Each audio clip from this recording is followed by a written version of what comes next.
Hello, everybody, and good afternoon once again. As the AWSCO Snapdragon Continental series looks to close out its inaugural season, we head for round 38 of 40 to the Echo Park Speedway in Atlanta, Georgia, for the Intuit TurboTax 300 at the recently reconfigured high-speed oval at a high-speed oval here in Georgia. It's an honor being here once again. I am Arasha. Joining me in the studio for the pre-race show here in the FanDuel Fan Studio is Liam, the usual chaos duo. I feel like when it comes to the studio here, it's always an eventful race when it's the two of us here working the studio shift in either of the AWSCO series, but I mean, we're here at Atlanta with the added pressure of the postseason, it being the second race of the penultimate round. There's so much at stake right now, and we're so much at stake right now, and we're only going to add to it by heading to a high speed, somewhat pack racing oval. We'll go over the details of the racing package we'll be using here today, but there's so much I feel like that could happen at this in this race that could really alter the championship picture. Don't you think, Liam?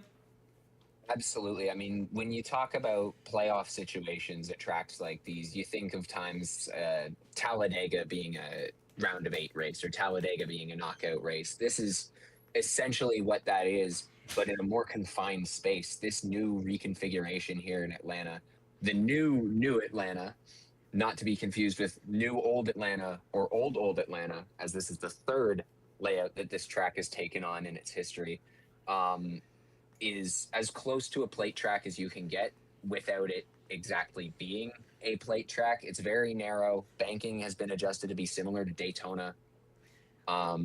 And the way these cars run is very similar to how we see them run at Daytona or Talladega, but with the confined space that they've got, there isn't as much room to work with. So they do still need to slow down. And that's something that's going to really mess around with these drivers as they're trying to go flat out. They think they can go flat out, but they still need to manage their speed and not cause a massive accident. Yeah, this reconfiguration of Atlanta has been fairly controversial, to say the least. I think, especially in the inaugural editions of the races here, they were with the brand new surface. When the surface was brand new, it was definitely a bit of a learning experience. I feel like for everyone involved. But since then, I feel like the racing has kind of matured. The racetrack itself has worn out a little bit and kind of helped kind of improve the goings around. We've seen this racetrack We've seen this track kind of become a bit of a classic, quote unquote, in the Gen 7 era in the NASCAR Cup Series. We'll see if that kind of racing. We'll see if we can get that kind of racing with these the two series we have here running this weekend at Atlanta. Of course, using a slightly different package. Of course, in NASCAR, it is effectively a full-on plate race, running the same packages that you would run at Daytona and Talladega. Over here, though, it's not as much.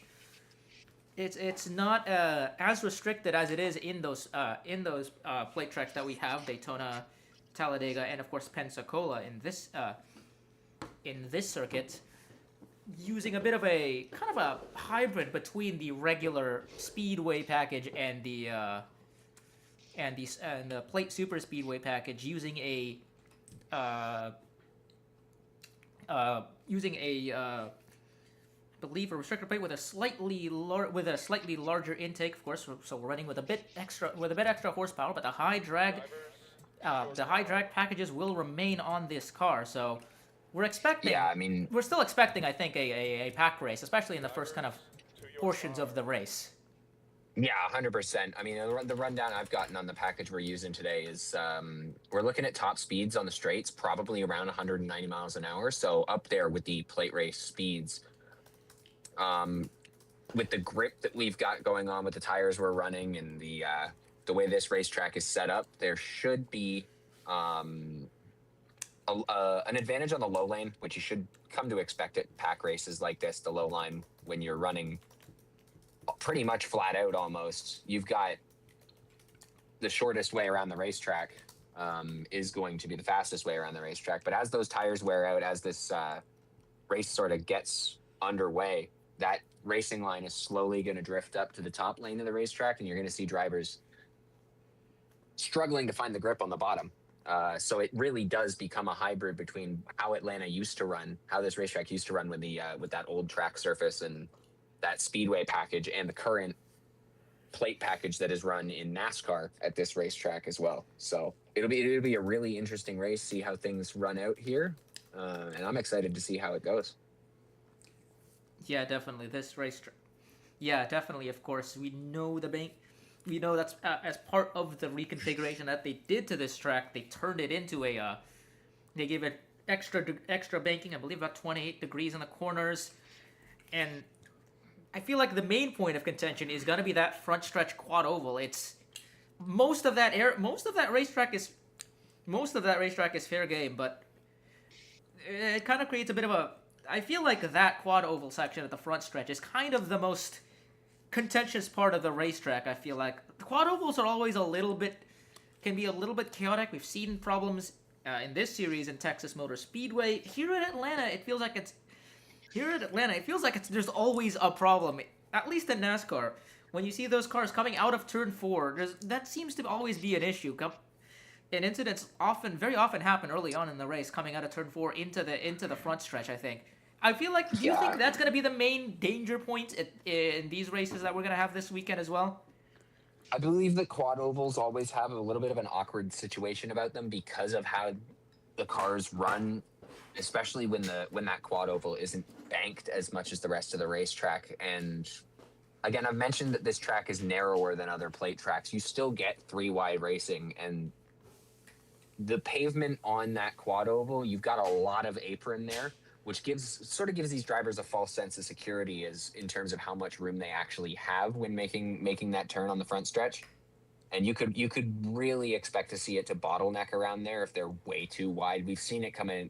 Those bottleneck points are always a point of contention when it comes to accidents happening. You think back to Las Vegas, the exiting turn 4. You think of Texas in the quad oval. You think of Charlotte sort of entering turn 1. Those are spots on the racetrack where cars go wider than they're able to because they think that they can make that space work. And I think that's going to be exactly what happens sort of coming off of 4 down the front straightaway here in Atlanta. Yeah, it does kind of widen out in the quad oval here, but there's not exactly much usable racetrack kind of to make an extra lane as opposed to the corners, because it does narrow down into turn 1 again pretty quickly. So 3 wide I think is going to be pretty common. 4 wide obviously is going to be a problem. I don't think you can go 4 wide here. We saw them try to go 4 wide in practice and it didn't end very well. So I think these drivers are going to be looking at what happened in practice there and going, yeah, probably not actually. We probably shouldn't be doing that. Yeah, I mean, exactly. The 4 wide hardly works at Daytona. And when you've got a track that's slightly narrower than Daytona, you just don't have the room to make that work. It's going to be a risky maneuver. And especially with major playoff points on the line, it's going to be something these drivers are probably going to want to avoid tonight.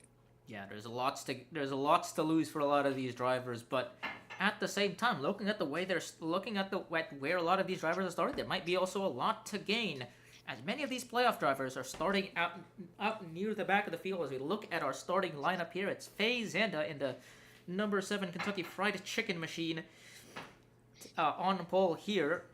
And our first of our playoff drivers alongside her is the Oberman in the number 93 on the outside, starting second. Row 2 has Bridget Brosseau and Jennifer Wilson. Brosseau has been kind of perennially, I feel like, on good form. I feel like the 46 of Brosseau has been perennially on good form ever since she took the 46 Ponos racing car, finished 5th in the previous race at Kern County. So still on that excellent run from basically the last few months now. Jennifer Wilson starts alongside her on the outside of row 2. making her first start, I think, in a few races. Yeah, first start since is it? No, she's made a lot of, yeah, she's been pretty consistently making the field, finishing either top 10 or outside the top 25 in her last 5 starts.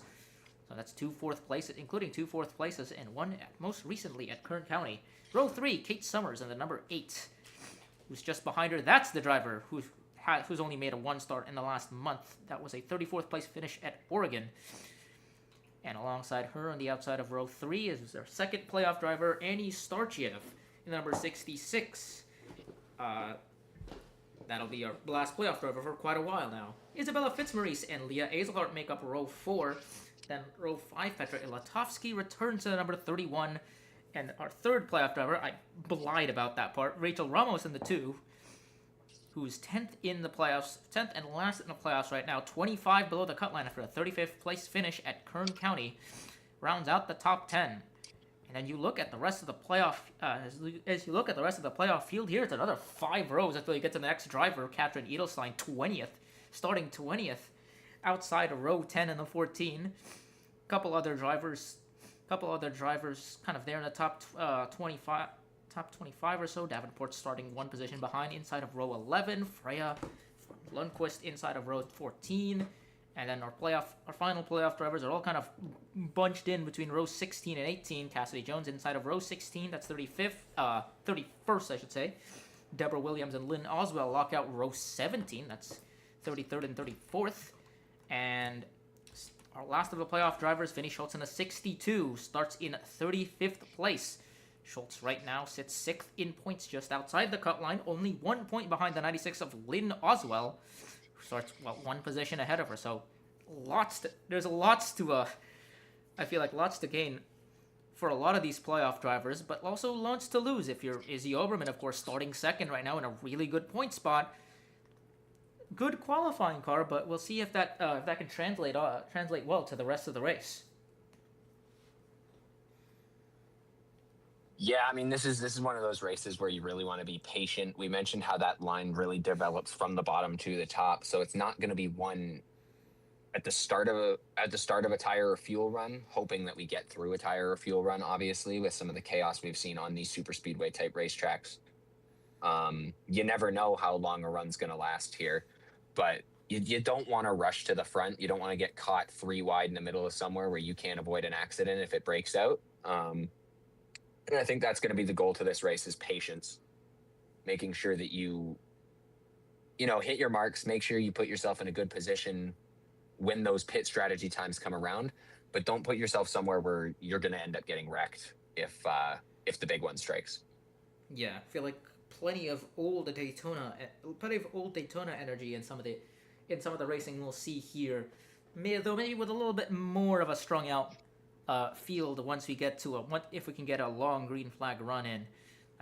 But lots of questions I feel like to be answered here at Atlanta, as there feel like there always is when a track is fairly new and we only have a few years of when we only have a few years of kind of experience running at this racetrack for basically all drivers.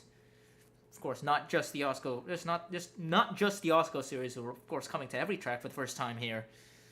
So, yeah, any final thoughts? Oh, I should say one more final thought. Of course, it's the pit lane. It's the pit lane. Pit entry is always going to be one to look out for in these pack races. It's always going to be very busy coming into pit lane. So I feel like that's another thing we have to look out for, I think, as our last point.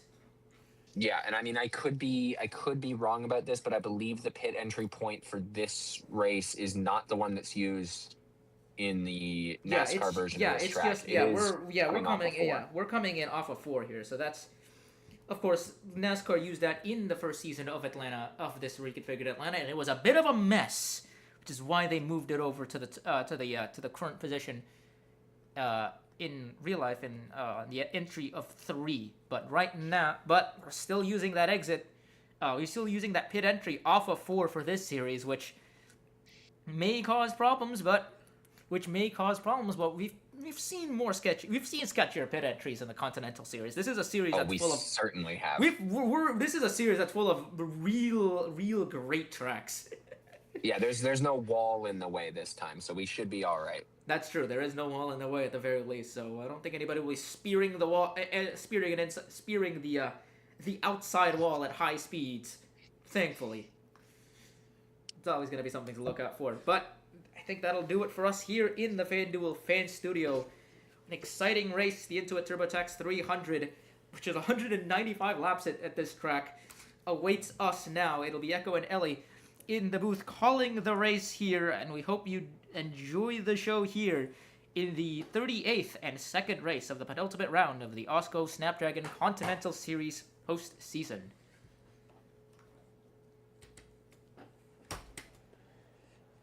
And welcome to the Echo Park Speedway here in Atlanta, Georgia, for the second race of the round of 10, the third round of the playoffs. I'm Echo. I'm joined alongside by Ellie for the Intuit TurboTax 300. This is going to be such a exciting race. It's our last plate track race of the year. We're running a different package here than we've run at the other plate tracks. The so-called high-speed plate package. They have a little more horsepower to work with in terms of the engines, but interestingly, it's still going to race like a pack race. We saw it in practice. The draft's still very important, but you want to take care of those tires more so than you would at, say, some other kind of plate tracks. What do you expect from this one tonight?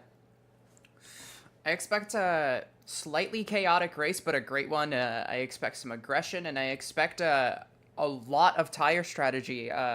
This is more, I guess, configured kind of like the more old Atlanta, where tire strategy is more important, I should say. You really have to, the drafting is a big thing here still. The draft is, you can't lose that draft. You're going to fall back, but tire strategy is something I'm very interested into, is seeing the drivers handle and the drivers' teams handle, and see who maybe copies each other. What goes on with tire strategy is always really fun to watch, especially at Atlanta. Yeah, and we're expecting a very, very strong race a very, very solid race in this one. We're going to go through our starting grid here real quick, and we will take a look at row 1. Our front row, Faye Zanda in the 7 got her second consecutive pole this week. She starts alongside Izzy Oberon, who's in the 93 car, looking for that 5th win of the season. Row 2 is the 46 of Bridget Brousseau. She's alongside the 60 of Jennifer Wilson. Row 3, the 8 of Kate Summers and the 66, Ani Starchev, who won at Michigan, which is a track that runs kind of similar to this one with a draft and being high speed. Row 4, Isabella Fitzmaurice, who in other series has made a name for herself as a plate driver. Here, not so much. She's alongside Leah Azelhart. Row 5, Petra Ilatovsky in her second career race at a super speedway after replacing Lori Ramirez at Talladega. She's here in this one at Atlanta as well. She's also alongside playoff driver Rachel Ramos, who really needs a good run. Row 6 is the 24, Ashley Johnson, and the 81 of Alice Hageman. Row 7, the 51, Sandy Martel, and the 6 of Mila Chistina, who won last week at Kern. Row 8, the 26, Robin Morales, and the 77 of Rose Lockport. Row 9, the 54, Michaela Kirkland, and the 40 of Laura Sundale. In row 10 is the 82 of Zoe Quinn, and the 14 of Katrin Edelstein, who finished second at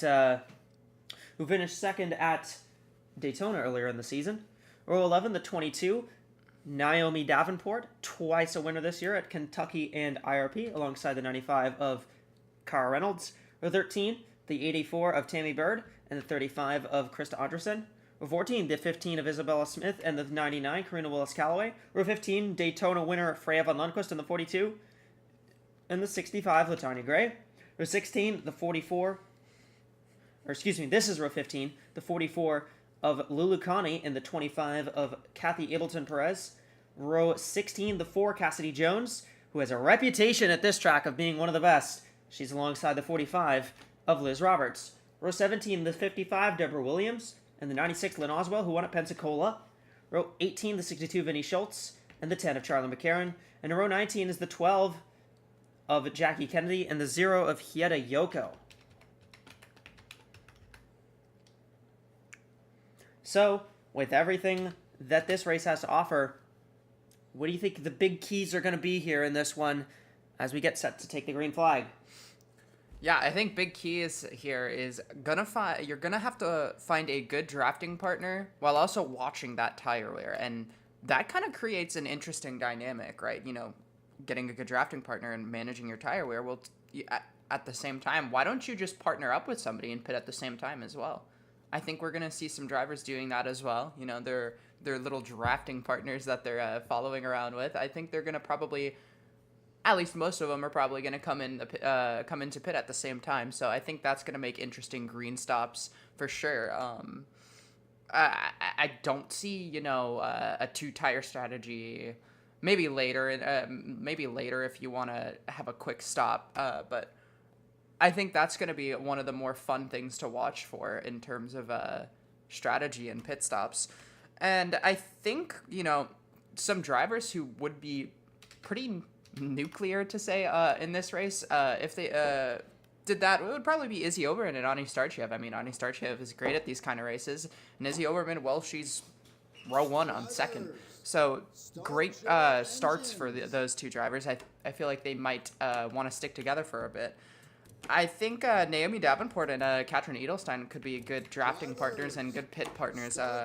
Naomi Davenport is really great at all kinds of speedways. I think her position, you know, starting just outside of row 10, isn't the worst place for her. Yeah, I agree. I mean, there's not really a bad starting position here at a track like this. Yeah. Because you can make up that ground pretty much however you want to. All right. Pace car will lead the field off. It's Zanda who's at the front of the field alongside Izzy Oberman. And a new innovation we've got here is, while we don't have it on the screen for you, what we will have throughout this race, we actually do have a proper live points tracker that has been set up. So we will be giving you that information as we can. Green flag is out. We're racing in Atlanta. And there they go. Xander with a good jump on the start. But she's got a bit of a gap back to Brousseau. But again, on the starts, you can kind of get away with it a little bit. You want to kind of stay clear. But what we'll see here is that on fresh tires, the bottom lane's going to be strong. On older tires, that lane's going to move up. As we see Brousseau already taking a dive. Look to the inside of Xanda for the race lead.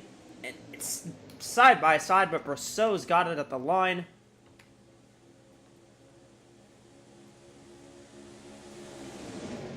Eight wants to take that. Eight's going for it. Here comes the 38 of Fitzmaurice with a push from her teammate in Petra Ilatovsky.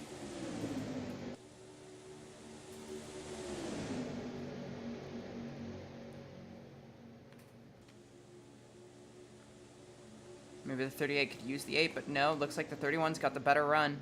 31 had it just barely at the line that time. And again, we're going to see that, you know, early in the run, they're going to be going for it a lot. There's going to be a lot of passing for the lead. But as, you know, we get a little deeper in, they'll kind of start forming lines. And they'll kind of start forming up a little bit single file after a decent bit. Faye Zanda is an interesting driver. She's been put in that 7 car, and she has not been, you know, very disappointing. She's had some decent, you know, racing performances. Yeah, she finished 3rd at Talladega, led the most laps in that race. I mean, she looks like a very strong driver. And look where Davenport is already. Formed up a 3rd line, and she's pushing. Yeah, there is a bit of a 3rd lane that's kind of formed up there in the middle. And again, that's the thing is, if you're in the middle lane, that's going to be about the best lane to be if you want to hold position. Being on the bottom, you'll gain position. But if you slip up to the top side, then you start losing that ground again, just about as quick as you gained it. If you're in the middle, you can usually do a pretty decent job of holding on.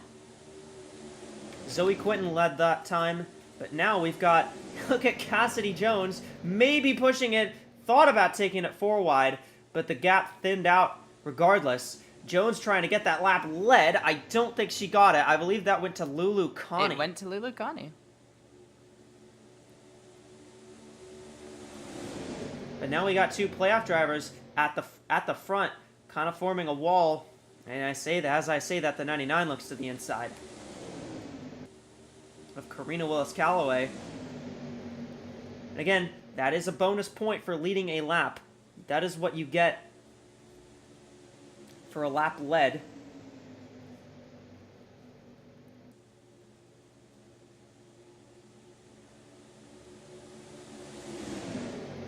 And we probably won't have the live points updated very often, especially because the positions just constantly change at a track like this, as you're no doubt seeing. But what we can get you is information like the 62 has just led a lap. So that means that Vinnie Schultz now has that very key bonus point. And look at that. She came down pretty low in the points, so she's got a bonus point to gain from that. Yeah, and look at how strong that middle lane is. The middle lane's really kept up. I mean, Davenport's kind of stuck with it throughout this whole run, really. And now she's gonna fight for... Turns the 65. Latanya Gray comes up in front of Davenport. Oh my god. And a big crash at the start of the race. You know, something was telling me.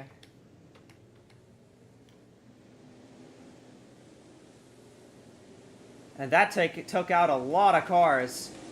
Caution is out.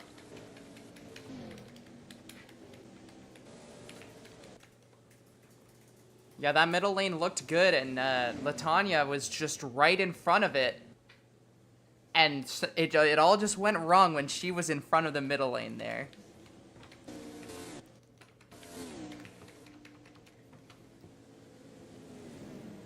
Several cars involved. A lot of cars coming down pit road to get damage repaired. I'm not sure who even is left at this point. Gray's done, Schultz is done, Davenport is done.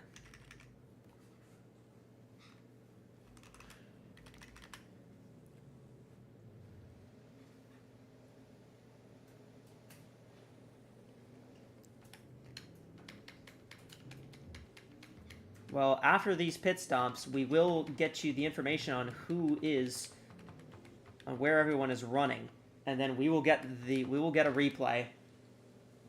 Probably several replays, actually. But I believe it was Liz Roberts. Liz Roberts got onto pit road with the lead.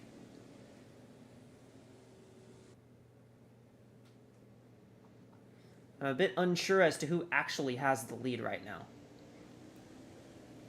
I think some cars might have stayed out, and I believe that may be the 42 of Freya von Lundqvist that may have stayed out, but I'm not 100% sure. We will see when they cycle back around here.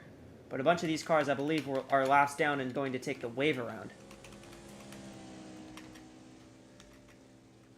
Alice Hageman is out. Jackie Kennedy has scored a lap down at the moment. Huh, this is very interesting for cars that were looking to do good here, who were definitely on the track to do on the right track to do something good, and now they're out.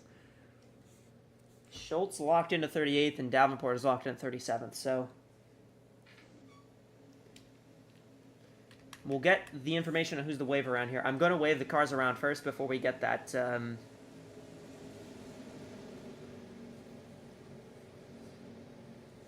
Okay, the leader is in fact the 42.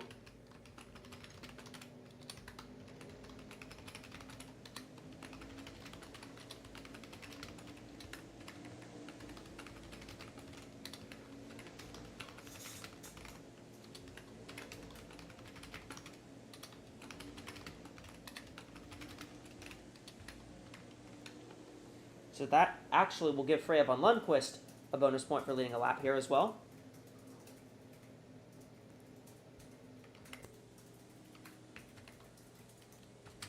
running position of every playoff driver, we have Van Lundqvist is the leader. Let me see here.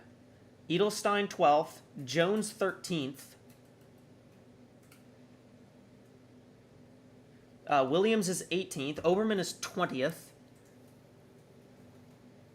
Oswell 24th. Ramos 27th. Starchev is 35th. Let me know if I don't know if I missed anybody here.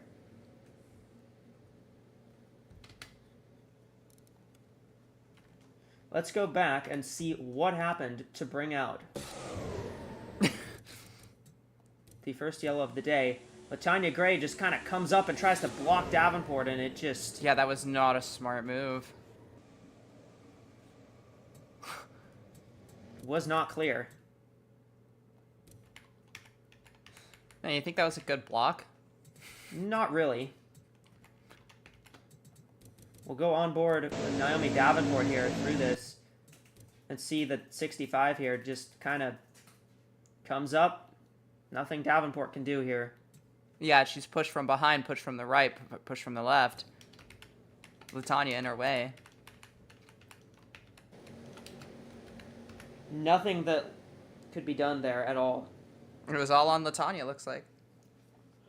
So as it stands, let me check. I think everything is updated now.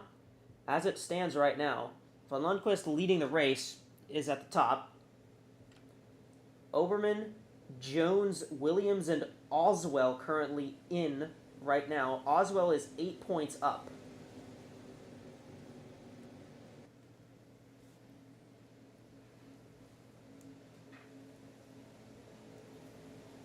And it goes Edelstein, Schultz, Ramos, Starchev, and Davenport. Davenport behind by, let me see, that is 32 points at the moment.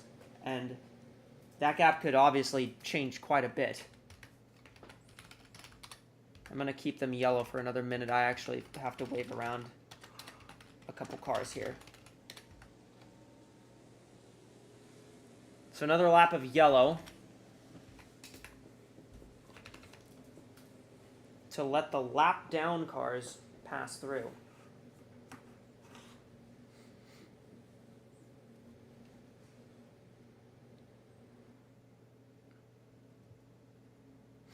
I'm sure everybody is excited to get back to racing without Latanya on the track. Well, I mean, she took herself out early, so I think so she won't be a factor for the rest of the race. I mean, nothing like crashing and crashing out from the lead.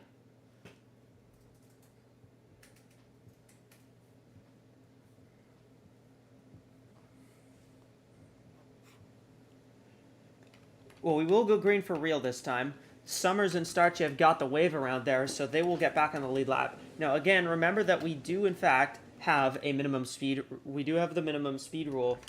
The minimum speed will be within about 4 seconds. Again, will be 4 seconds of the leader's times. So we're expecting about 28.5s as our fastest laps, or 28.6s. So that means that the gap cutoff time will be about 29 seconds. 32 and higher will probably be the minimum speed cutoff. Pace cars off. We're going green. This time, here we go.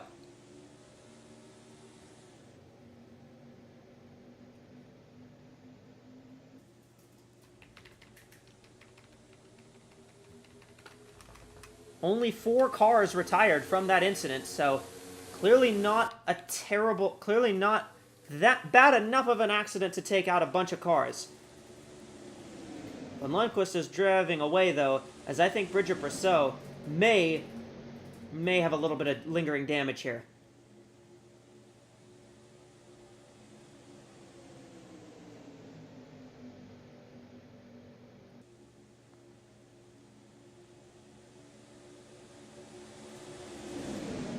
that bottom lane is not very formed. Besides, once where you get to the, I believe that is the 4. That's the 4.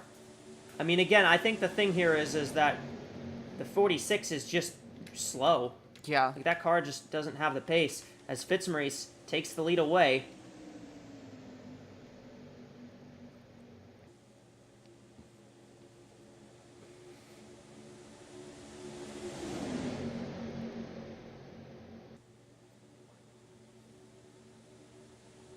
Several cars at the back of the field just kind of trailing off at the moment.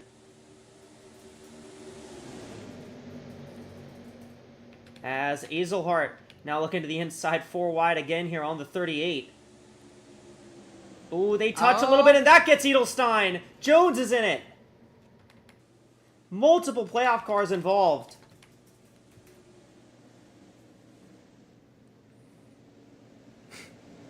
Looks like someone wanted to copy lasagna.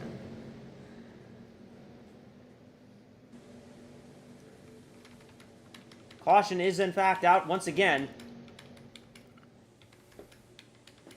As it'll be the 54 of Michaela Kirkland who leads them to the line.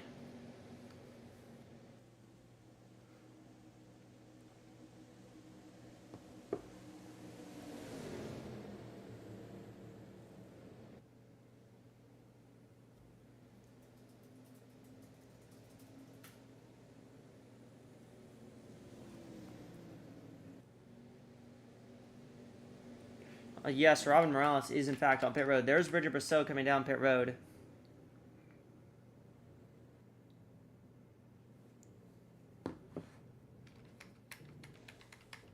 So the 14 and 4 both involved in this.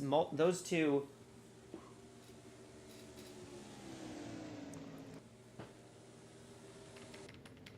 As everybody comes down pit road here.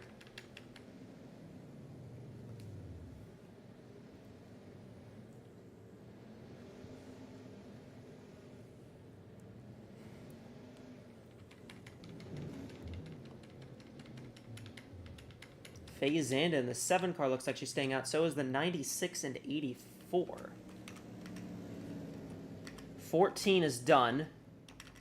Katrin Edelstein out of the race. I believe she will end up... Well, we'll see where she ends up. But...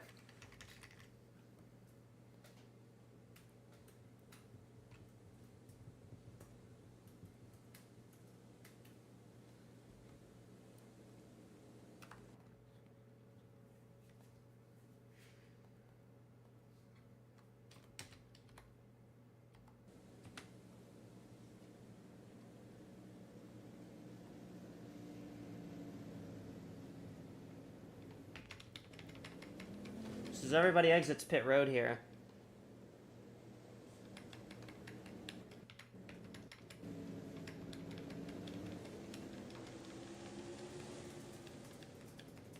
We're going to take a look as to what brought out this yellow flag.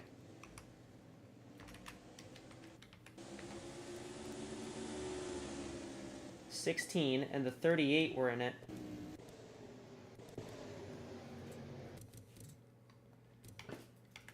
These cars went 4 wide. It just kind of squeezes here.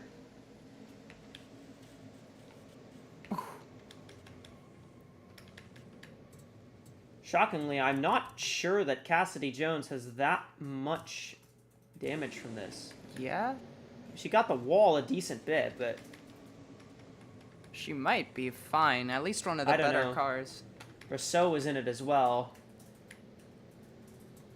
And Zoe Quinton also had a bit of involvement there, but...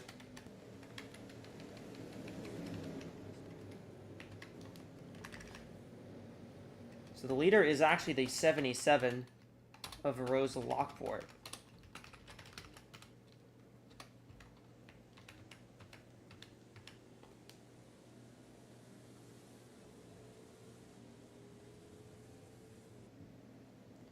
Yeah, they need to... I think somebody needs to tell these drivers to stop going 4 wide on lap 15. They're racing like it's the last 10 laps. Yeah.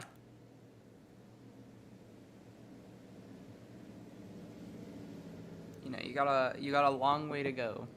even for a Continental race. Absolutely.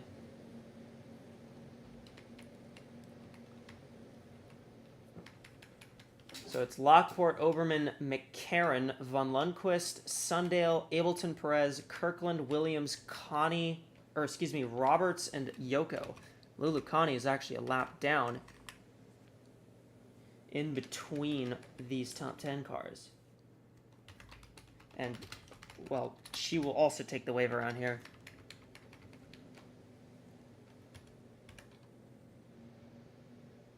If she decides to do it, which for some reason she's not.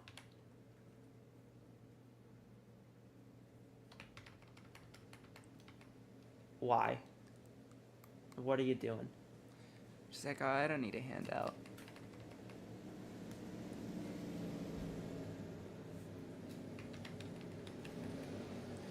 She could at least get out of the way. Yeah.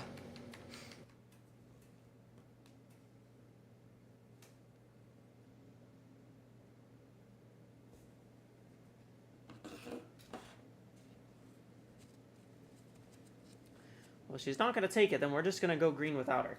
So.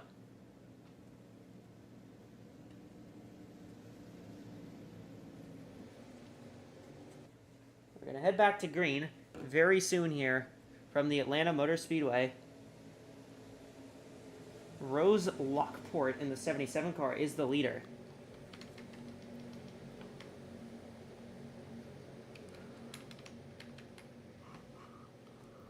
We have, we've lost 7 cars from this race. 31 are still running. Oh, hey, there she goes.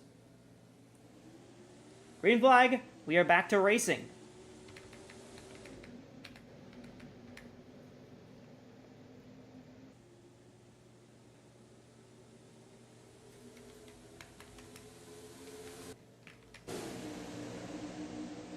Well, Lulukani did in fact get back to going. She did it way too late to catch up to anybody, but she did in fact get back going.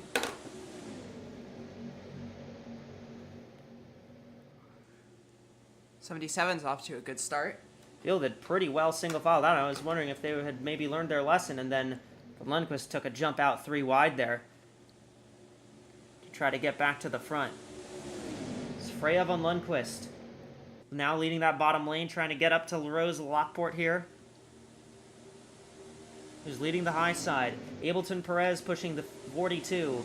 Now Ableton Perez looks to the inside 3 wide. They've caught the 44, is going to slow up the high lane, and Ableton Perez will lead at the line. Von Lundquist gets shuffled to the middle.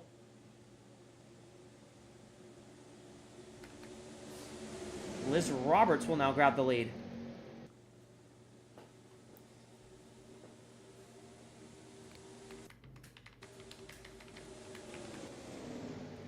There's the 4 all the way in the back. 4 does look kind of slow, honestly. Yeah.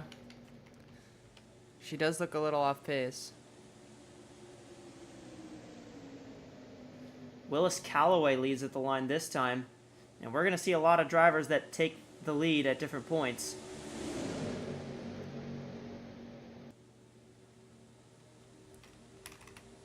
Again, still 31 drivers running, although now is when I'm going to start to be wondering about how do drivers look in terms of pace.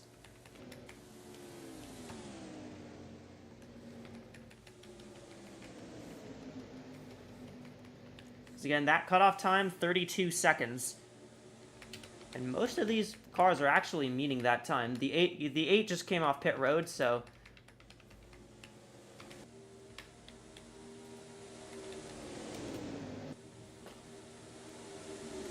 that doesn't really count for the average. Meanwhile, here at the front, here comes Charlie McCarran in the 10. Oh.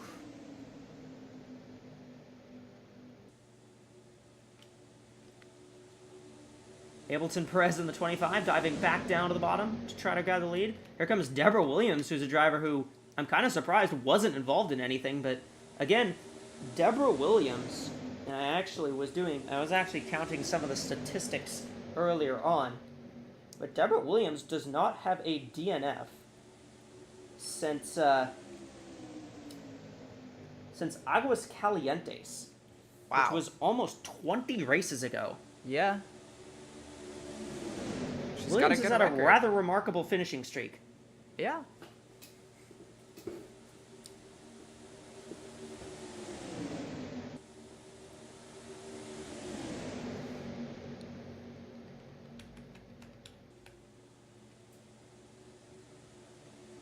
Lockport back out front, but the 60's pushing. Here comes Wilson. Robin Morales now trying to make a move up through the middle as Kirkland gets shoved up into the wall. Oh, she's blowing up. 54 is blowing up in the middle of the field. Everybody's got to dive down. Ooh, she's getting more of the wall. Yeah, that car's just giving out on her. Okay, she makes it. She'll make it back to pit road. I was wondering why she was up in the wall like that, but I didn't realize that the car was blowing up. That is right. And Robin Morales is actually a lap down right now in the top, in that front pack right now. So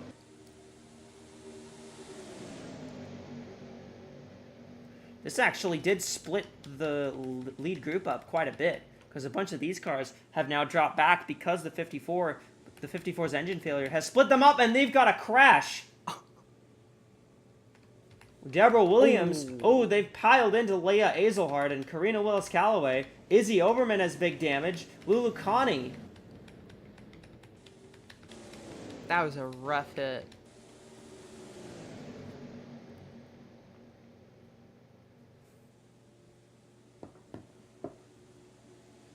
And Rachel Ramos will cross the line with a lap led, so...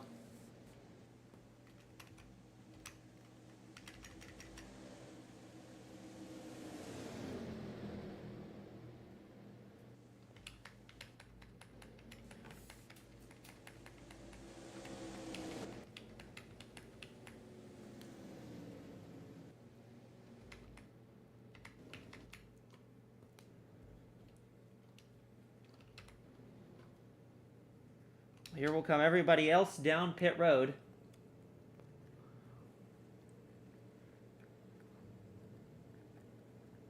I need to see what on earth happened. Yeah, we were focusing on the second pack. Kind of the same thing as Latanya, really. Willis-Callaway just kind of came up on Oberman there. Took Azelhart with her. Oh. That was a Wilson rough was hit. in there. Who was that? I think that was Lulu, actually, that got into the 99.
So, at the moment, I believe, let me see who it is, but the 26 of Robin Morales should be the free pass car here.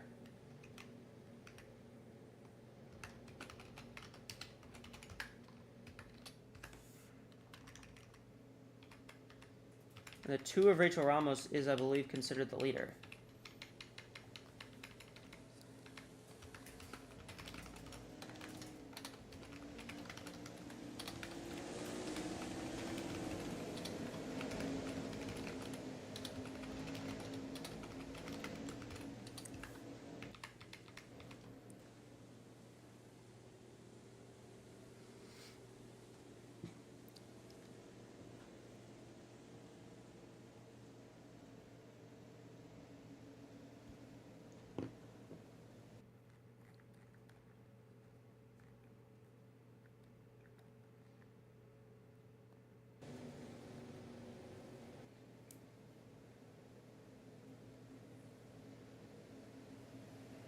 Well, Rachel Ramos out front.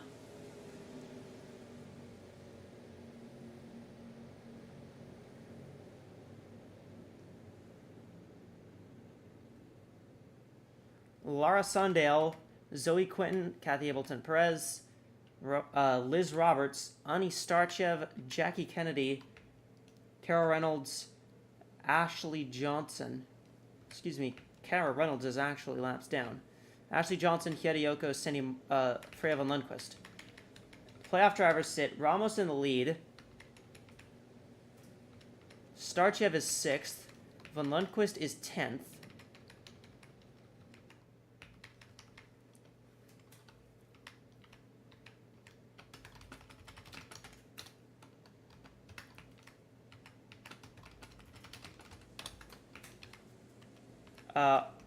Oswell is 12th. Jones is 15th. Williams is 16th.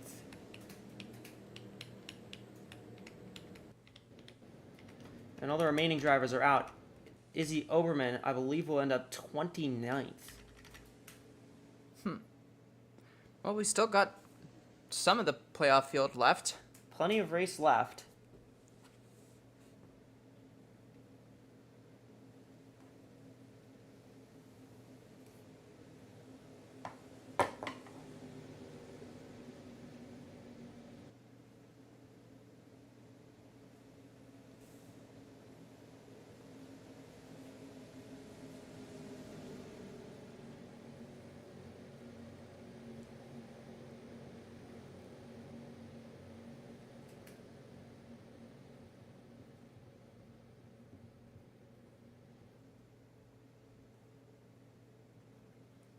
Pace car is off. Ramos will lead them to green.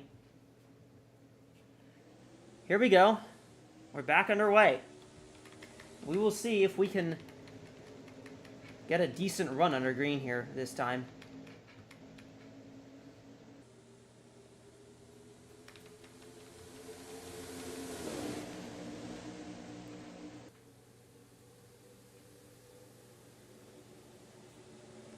Ableton Perez looking to the inside of Ramos. That's a North Star car on a North Star car. And again, big news for Kathy Ableton Perez that came out of this week that she will be driving the Cup car for North Star Motorsports next season. The 52 going to become the 25 and have the 2 car sponsors on it.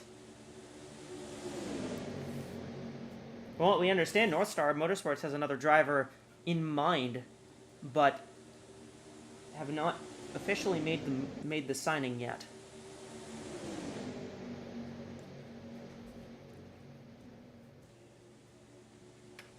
And just like that, Ableton Perez is way out of here, because here comes Ashley Johnson to the lead. Jackie Kennedy is sitting second. You got Roberts, Chistina, Von Lundquist is up here. Kind of got about 13 or so cars up in this lead group. Cassidy Jones kind of trailing at the back of it.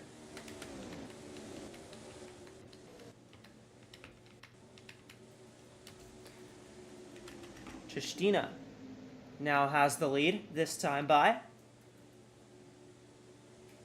What's Jones looking like pace-wise?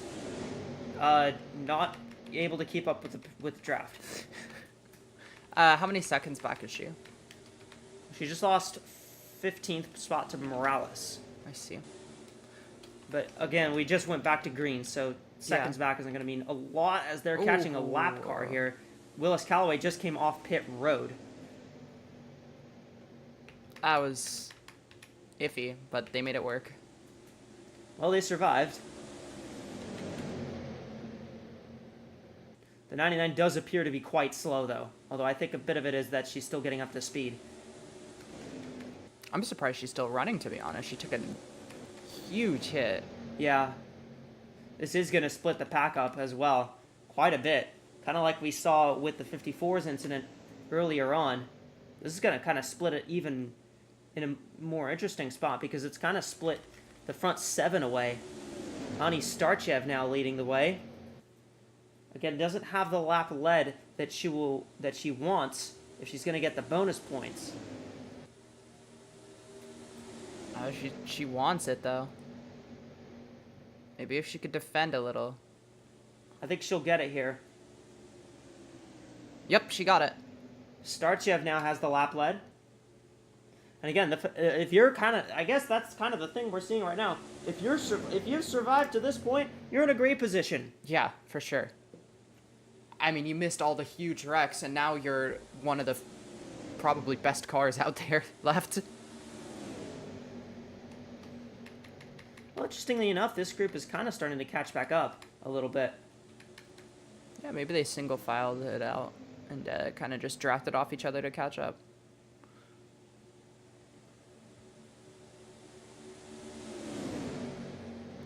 Starchev's still out there.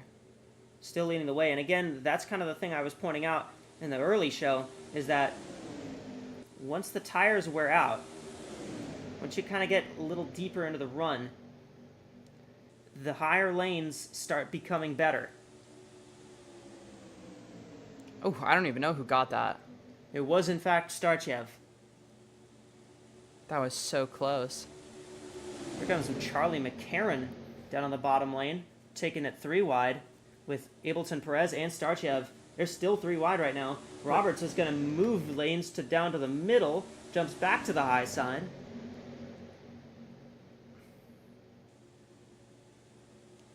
McCarron's still not clear. Oh, did the 10 get that? I believe she did. That's some racing you think you would see in the last 5 laps. There's the 31 of Ilatovsky. Ooh. Ilatovsky is slow. That's going to bunch the field up, and I think I kind of realized that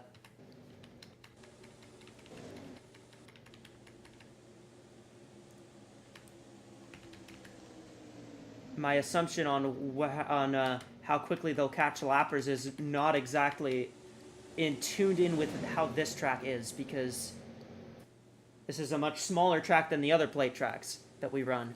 It's a mile and a half. It's a mile and a half, whereas the other ones are either 2.5 or even more. Like Pensacola is 3 miles, Talladega is 2 and about 2/3. Mm-hmm.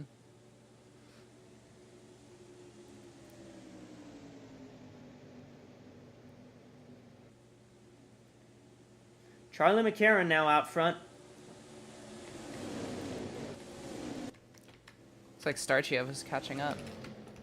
The 31 is clearly not fast, so that 31 car is going to be parked. She's done for the day for not meeting the minimum speed. Her lap times were actually over on the minimum speed time by about a second. They were running 33-second laps. Oof. The 16 is actually running within the minimum speed margin. Not bad. But she will hold up this group of Ableton Perez. They gotta dive down. Karen's kind of getting stuck, though, on the outside now, as well, with the 42 going underneath.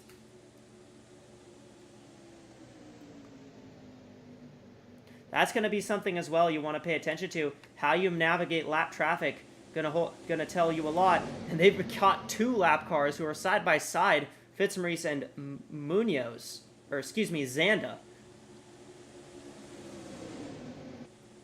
Jackie Kennedy will now take the lead away.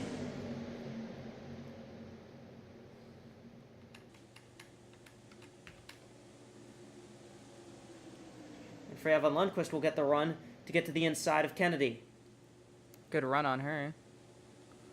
6 is diving. Yep, Mila Chistina.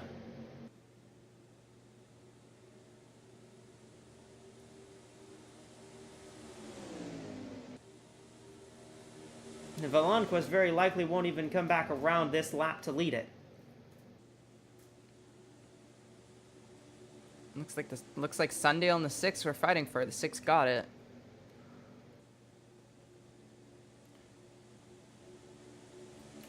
That's Mila Chistina, winner of our last race at Kern Raceway in California, leading the way yet again here. Yeah, Chistina not running bad at all here. I mean, she's run good everywhere. Remember, she won Oswego, then won again at Kern. 2 wins in the last 4 races for, or 2 wins in the last 5 races for Mila Chistina.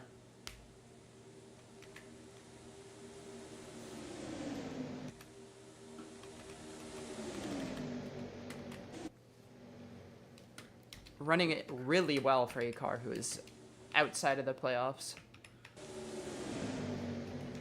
No, Karina Willis-Callaway is not meeting the minimum speed time, but it's very, very slightly not meeting it. But I wouldn't be surprised if they told her that she was also done for the day.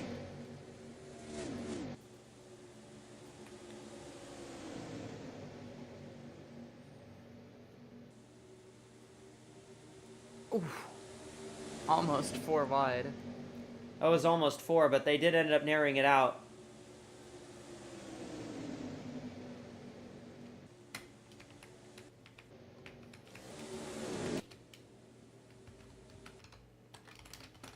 The 99 is officially done for the day. They're telling her to leave the track.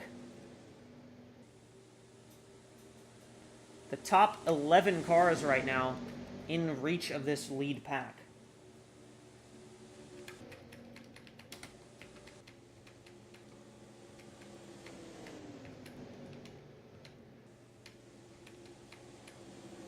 There are some other groups that have kind of formed up, but so far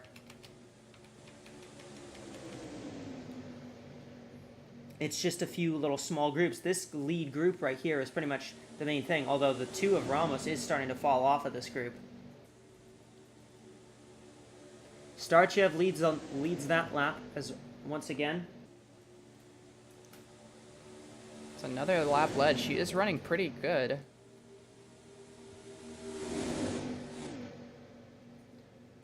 So as of our last yellow flag, how it ranked, Ramos was the leader when we were at the yellow flag. Now, that's obviously changed since then, but we're operating off of that. Ramos was the leader, which would have meant that Ramos would have had the auto in. Van Lundquist, Jones, Oswell, and Williams are in. Oberman was out by 3 points.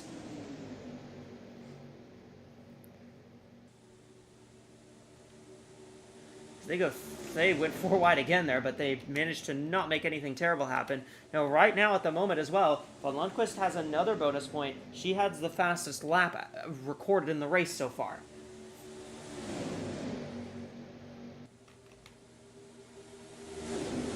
So that gains Van Lundquist another point.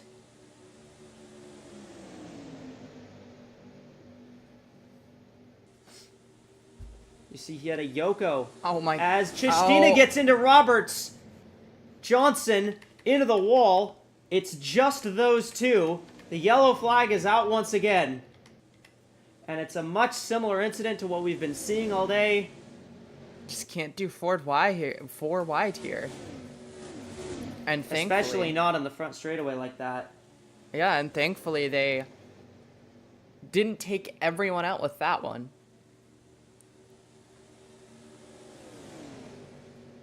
Well, there was room to get away with it there.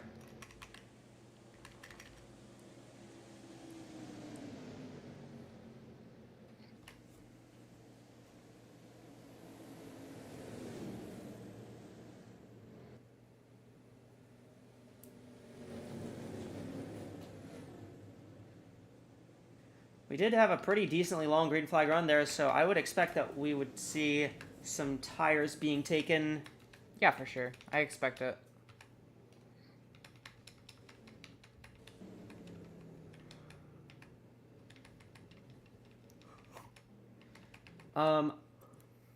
Looks like everyone's coming in. Fair few of these cars are pitters from the end of the lap that are just in now because Why not? I guess they just can. Yeah.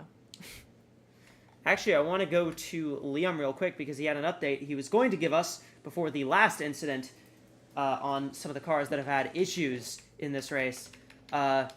Are you still there, Liam? Are you still have that information? Yeah, I mean, starting off, I was about to update you guys on the number 54 car and that engine failure that happened right before the previous caution. They're reporting it as an engine issue, no real specific problem, just that the car blew up and ended their day. Luckily, they weren't the only ones who had their days ended on that same lap, so not exactly as big a loss as it could have been, but still a bad look for the 54 team as they were running really well.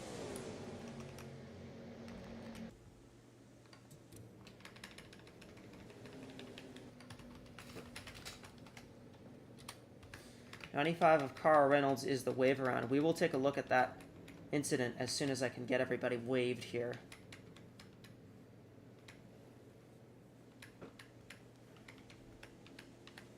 Excuse me, 95 is the free pass car, not the wave around.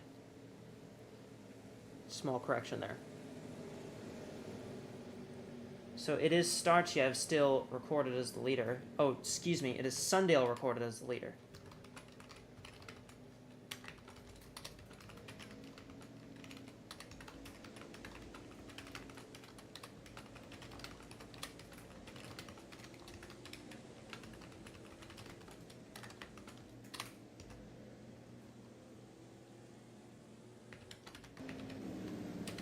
So Chistina was involved there.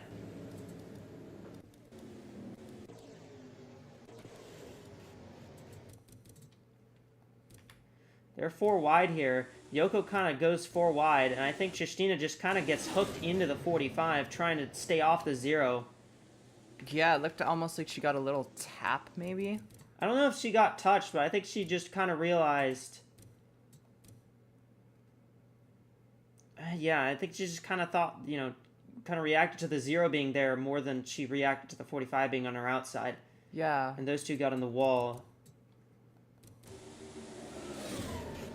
45, I don't think got it too badly, and I don't think the 24 did either. And they're both still going to continue in the race, so... So we'll get to see how they run. Yeah.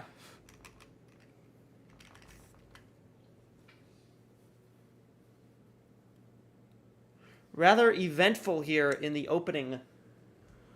in the opening laps of this race. Very eventful. We almost haven't had a break. We had that long green run. It was very fun to watch, actually. That was a great green run. It was pretty much everything I was expecting out of this track. That racing during that green run was, you know, what I was hoping to see more of in the beginning. But at least we got that. That was good.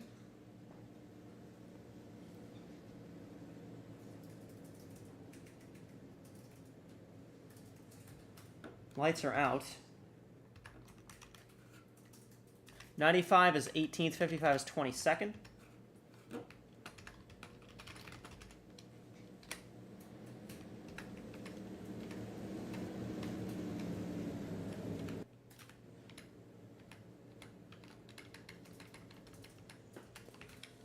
Azelhard is taking her wave around here. The 4 is in 21st at the moment. The 4 is still on the 4 is still in the lead. This 4 is still running.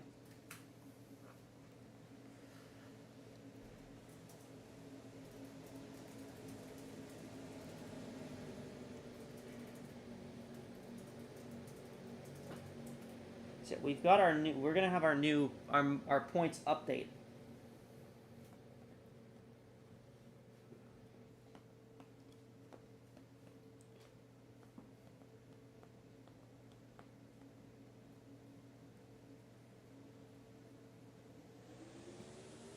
Green flag. We're back to racing.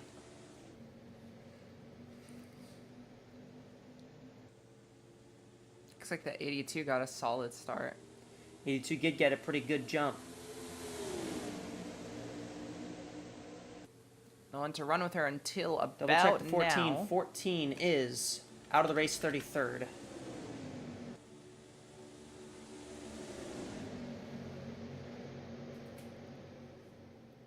Laura Sundale got this restart, took this one from the lead.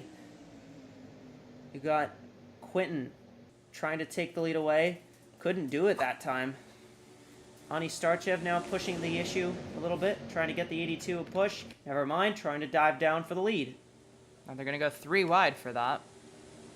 Yeah, but the 40's doing a pretty good 40 job on got the a outside really right good now. run on the outside, yeah. She also has like a more consolidated line behind her too. Yeah, but that could always change. It could. Like it's happening right now on the bottom line. 66 does have a lot more help now. And hopefully the 6 is smart enough to not try to send it 4 wide here. Looked like she was looking to for a He second. was looking. Yeah, she's trying to again.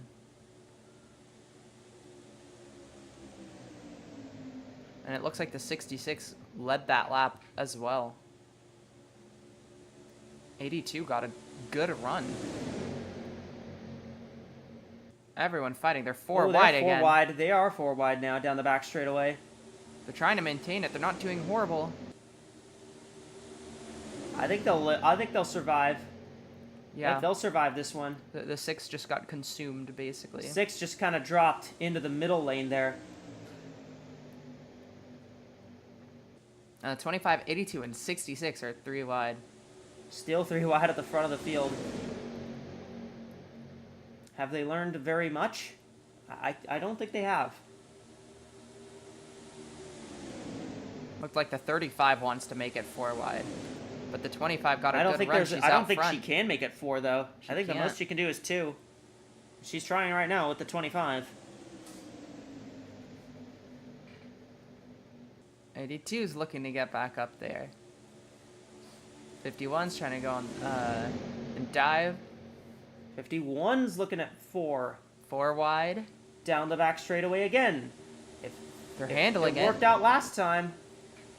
I think it might work out again. I think we're just seeing that 4 wide only does. The only place you can't get away with 4 wide is really that front straightaway. Because they've made it work twice now in the backstretch. And it hasn't been Mila Trishina pushing it. Maybe Mila Trishina should be banned from 4 wide as well.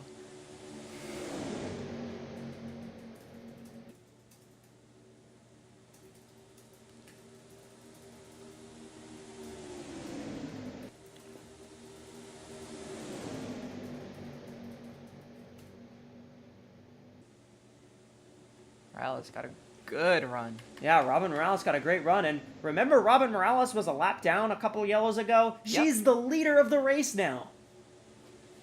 Great work by that car. Great job by that team to get back into this race. Got the free pass, got some yellows, and now Robin Morales.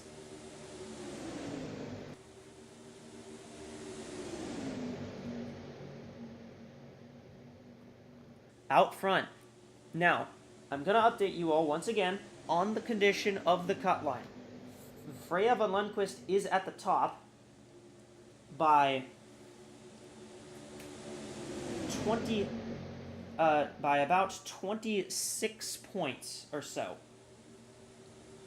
Oswell is up by 9. Jones by 6. Same with Oberman. Williams by 3. So, as of the last yellow, it was those 5. Starchev, Ramos, Schultz, Edelstein, Davenport are now below the line. And Davenport actually now trails the cut line by 35 points. So Davenport pretty much is in a must-win situation at Rockingham. That is a tough situation for that car. I mean, she's been one of the more impressive drivers out of the Continental Series. Yeah, I mean, I feel like Davenport might have been a championship favorite at one point in this season.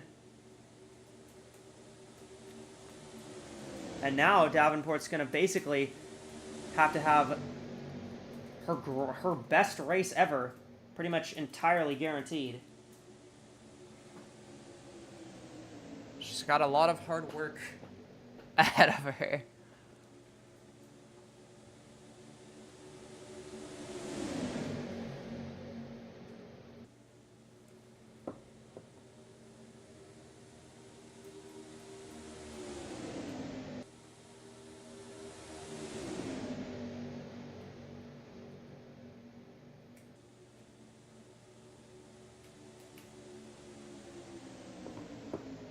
So Lara Sundale back to the front. Cara Reynolds is sitting in second. Or not really sitting in second, just kind of in that second spot in line at the moment. Right now, we've got 16 cars in the lead draft. So,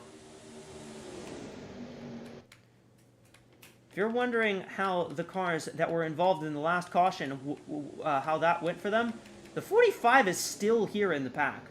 And still in the lead pack. The 24 is not so lucky. The 24 has lost pace, but she hasn't lost a lot of pace.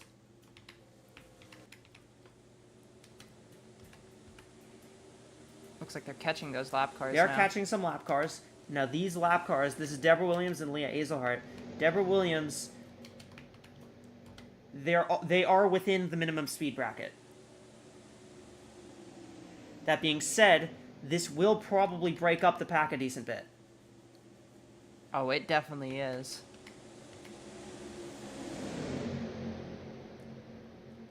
I think some food for thought may be for here that the minimum speed bracket may need to be adjusted at this track as well. Yeah, I would bring it down to, what would you say? Maybe about 30 seconds. Yeah, that's fair. Look at this 3 wide between the 0, 51, and the 25. Yes, and these are all lead lap cars too, so that's for positions. Hey, there's a car that was involved in that accident, that last yellow. Liz Roberts, there she is, right up here, maybe looking for the lead, and hell, look who's right behind her. The car that basically caused her to crash. It's Justina. She's still with her. They haven't left each other. I bet she's really scared right now. You know, seeing that right behind her, that car.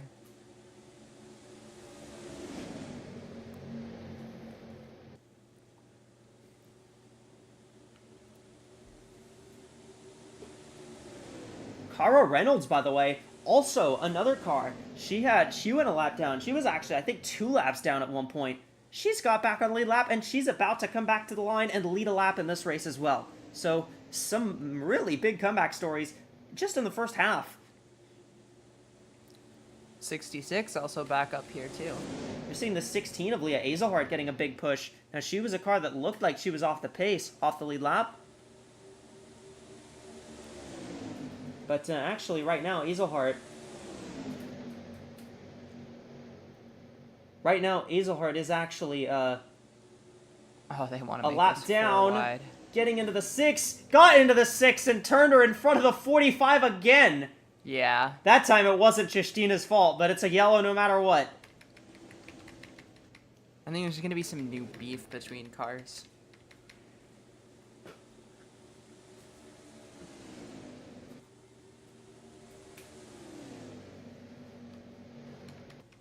Yellow flag is out.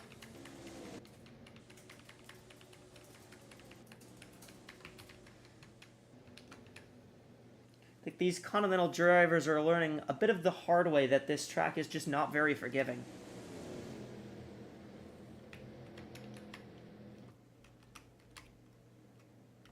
The 16 is actually 2 laps down. Correct. I'm corrected here, but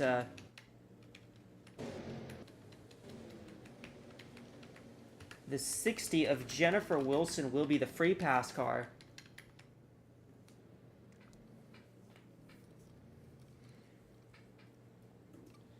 So again, we will have another update on that cut line here at this yellow.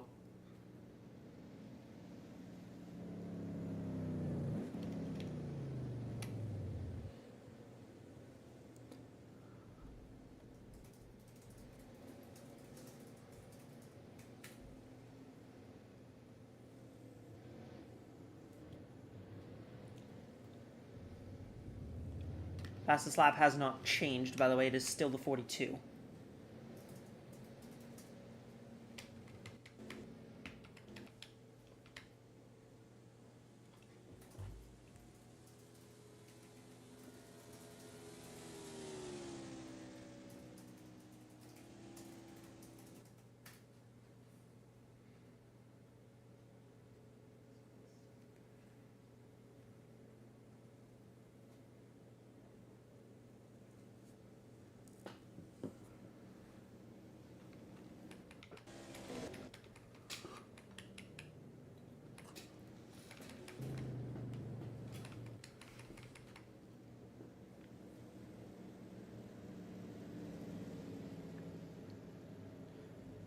So we're going to see in a moment here who the leader is, but I do believe the leader is the 25 coming off pit road. So we'll take a check.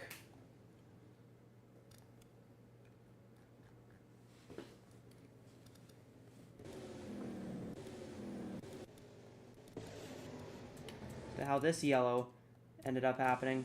And again, just a chop by the 16. 16 just kind of gave the 6 a little bump there. You see it? And I think she was taking for granted that the 6 was clear, and the 6 just barely was not clear of the 45. Oh, 51 and 25 made some decent contact there as well, actually, I see. Yes, the 25 car, Ableton Perez, is the race leader.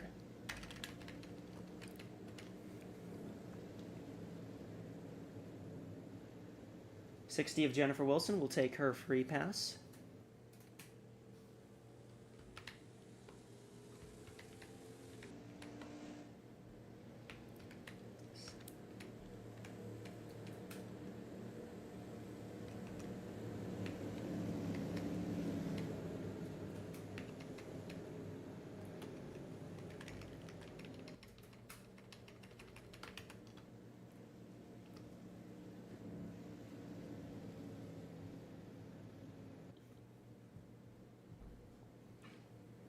Okay, as they run, we got our new points update here. But as they run, Von Lundquist leads by 30. Lundquist is 34 up. Oswald 23 up. Jones is 18 up. Williams is 18 up. Overman is 12 up on the cut line. Then it goes down to Starchev 12 back, Schultz 20 back, Ramos 22 back, Edelstein 35 back, and Davenport 38 back. oof, that is getting bad for Davenport, but for Starchev, it's looking up and up. It's very interesting because it kind of depends where Starchev is running. But again, remember that the final race of this round is the next race at Rockingham. As the 66 has a problem. Oh.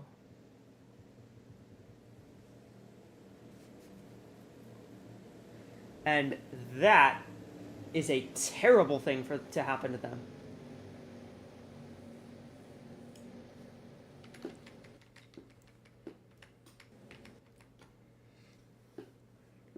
Liam, do you have information? Yeah, I mean, I'm getting reports that it's a suspension problem on that 66 car that's going to bring them down pit road.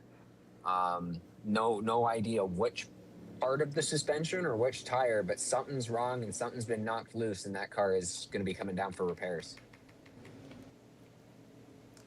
Man, that is unfortunate for that car. Extremely unfortunate, because Starchev looked like she had a great chance at getting some decent points out of this race. It's not going to happen. That's going to shuffle things around.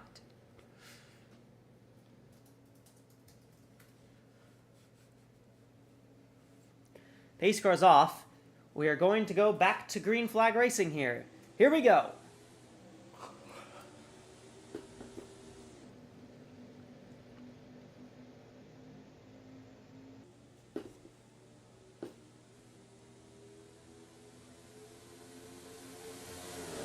Most of the field still staying single file at the moment.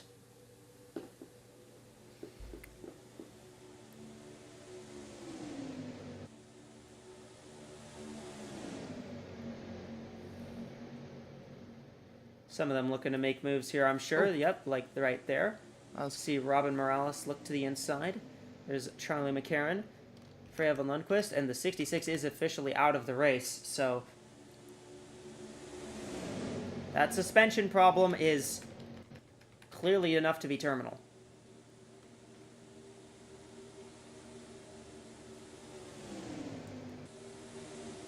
It was just terribly unfortunate for that team. Not something they deserve at all. Yeah, I mean, she was running great. Yoko gonna take the lead here.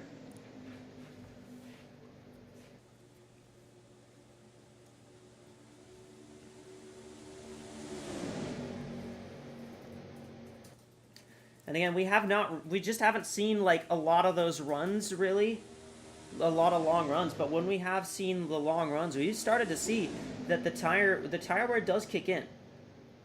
Yeah.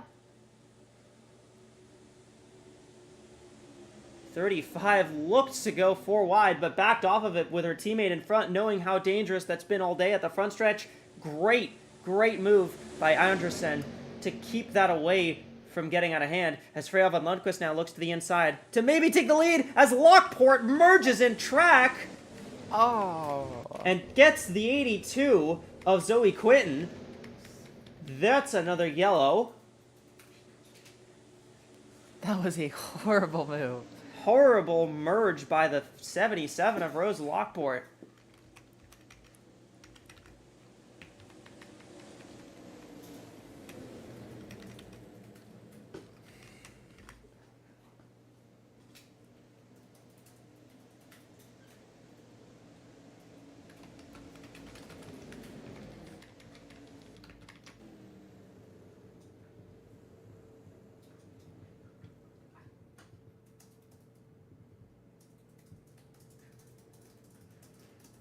And here comes a lot of cars down pit road, but doesn't look like everybody.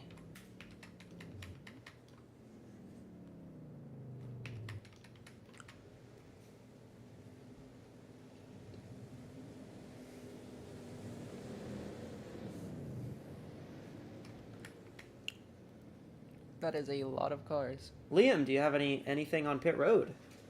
Yeah, Zero Team, as that car came down, they've reported that there might be an issue in their fuel system. They're going to try and repair it, but might be a long stay on pit road for that Zero Team, and perhaps a permanent one if they can't get that fixed up. Well, that's tough for Hideyoko. From what I've heard, it sounds like the same problem was on the 95 of Kara Reynolds, but 95, of course, has been able to get back on the lead lap and back out on track.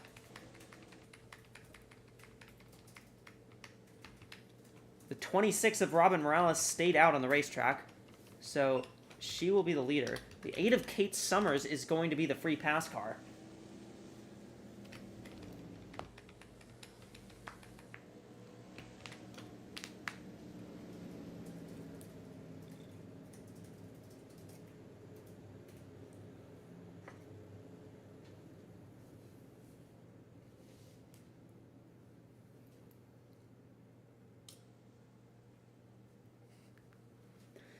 Robin Morales out front in the 26.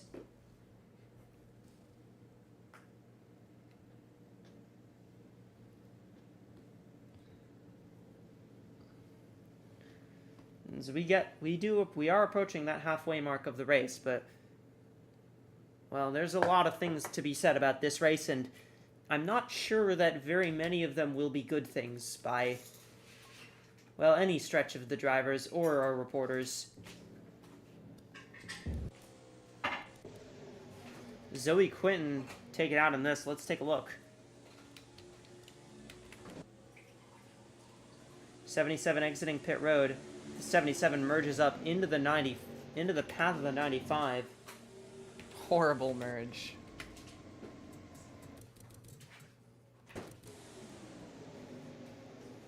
And that takes the 82. 82 just goes spinning. The 95 actually recovered. But I'm not sure how much damage that 95 car is going to have.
So, the top 10 as it stands: Morales, Sundale, Chistina,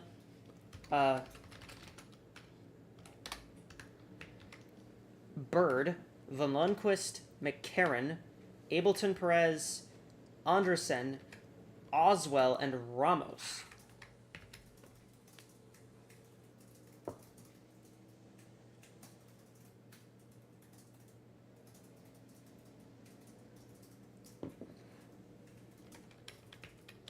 And the 0 has more problems. Down on the bottom of the racetrack.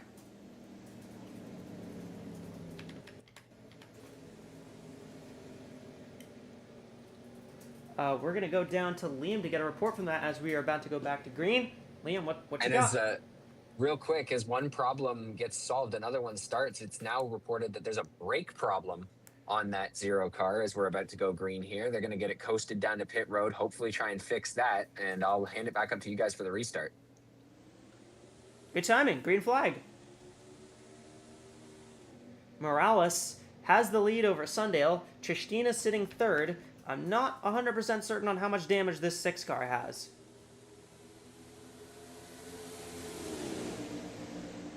But, I mean, there's no back end, which... It's not great. I mean, it could be worse. Morales and Sundale kind of get away a little bit here. These cars now making a dive down to get...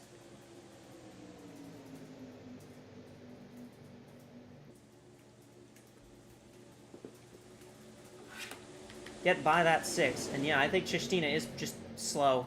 I think that 6 car is just slow. Yoko's coming back out on the track in front of the leaders. Hopefully they don't run into her like they ran into... Hopefully they don't run into her like Lockport ran into them.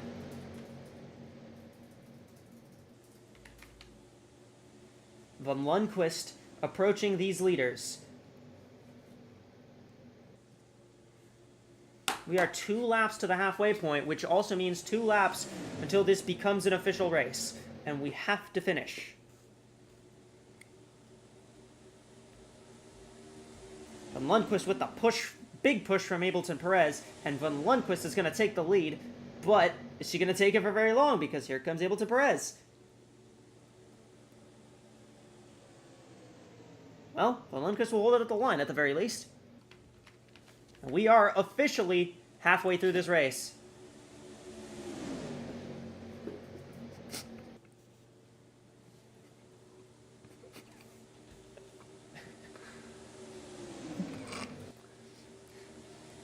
Freya Van Lundquist continuing to lead.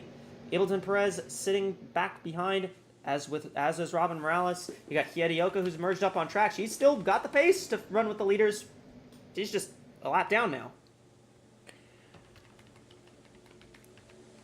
Well, interestingly, I think they've actually gotten this 4 car fixed pretty decently because she's starting to run up with the leaders again. Yeah, and she she looks was solid slow now. for a little bit, but I think they've fixed this car enough to where this car can run with everybody again. Hey, I mean, look, they've had plenty of cautions and green stops to figure this out.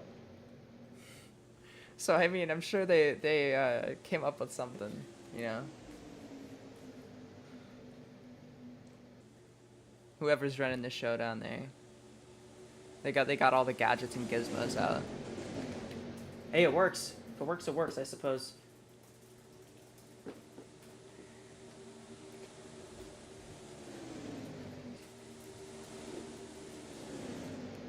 So there's where Cassidy Jones is. And again, I'd like to just point out, Cassidy Jones, in many other series, is considered well, it's considered that she just knows this track. Won twice here in ISRC. I believe she's won here in LSCI Amateurs as well. So multiple time winner at this track across many different places. I mean...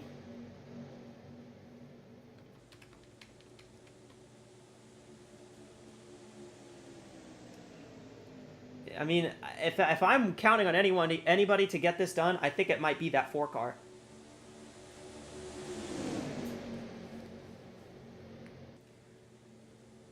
Tammy Bird now out front. Kate Summers actually just led this race. Keep in mind, Summers, I believe, took the wave around on a couple of yellows ago. So Summers managing to make up ground as here goes Rachel Ramos, maybe looking at 4. Doesn't do it. Oh, they are pushing that. She thought about it. She really went to the inside to try to do it, but backed off, kind of like we saw Andresen do earlier on in that last run.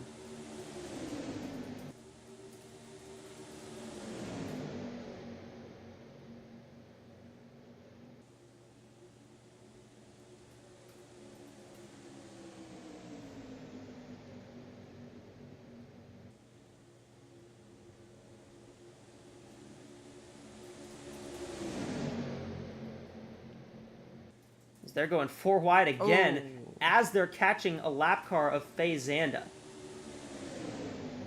That cannot end well. Unless it does. In which case, I will be very surprised. Oh, yep. Exactly. Upside down is Zoe Quinton and Laura Sundale. Look, maybe if the 10 wasn't ramming the back end of the 2 car, that caution could have been avoided. To be honest, if they just weren't going 4 wide like well, that's that. what caused them 4 wide. The 10 is actually going to make it to gonna be the leader now. Cassidy Jones is 4th.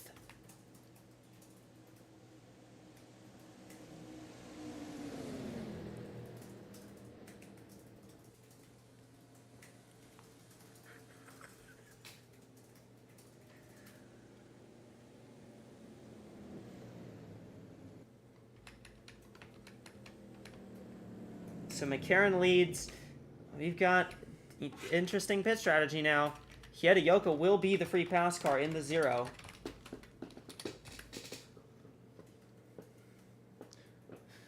With that being said, well, we're halfway through this thing. Do you wish it was over by now? I mean, no. The racing quality has been pretty good. It's just there's been a lot of cautions and there's been a lot of pausing in the racing quality that's been very good. You know, I've been enjoying the racing we've actually seen. So I don't necessarily wish it was over. But I mean, I think we'd all wish they stopped wrecking. That's for sure. That's definitely it. Yeah. Well, we're gonna go back and see how this all started, but this is kind of just the line narrows up here down the front straightaway, and the 40 gets into the 82 and gets her into the fence. That's actually a lot different than the other incidents we've seen. Yeah, is that the 40 kind of was the one who turned more in, but again, 4 wide on the front straightaway has just not worked at all. Yeah, I mean, they keep pushing 4 wide. It just looks like they're antsy to get back in them pits. And on that note, we're going to send you to our FanDuel fan studio for our mid-race... Oh, not yet, apparently. Okay. Running order. Right. Oswald is 2nd. Jones is 4th. Ramos is 5th.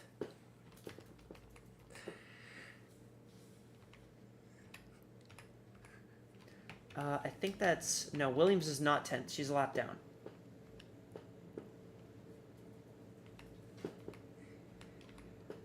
Well, I'll let them cross the line, actually.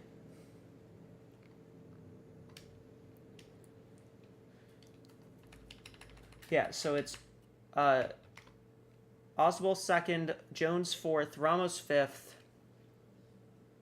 Von Lundquist is 9th.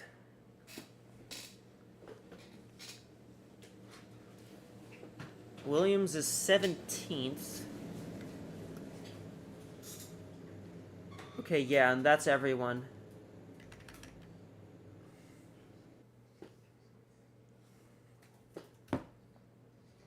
'66, it's 26th. 26th should be final on the 66 here, so.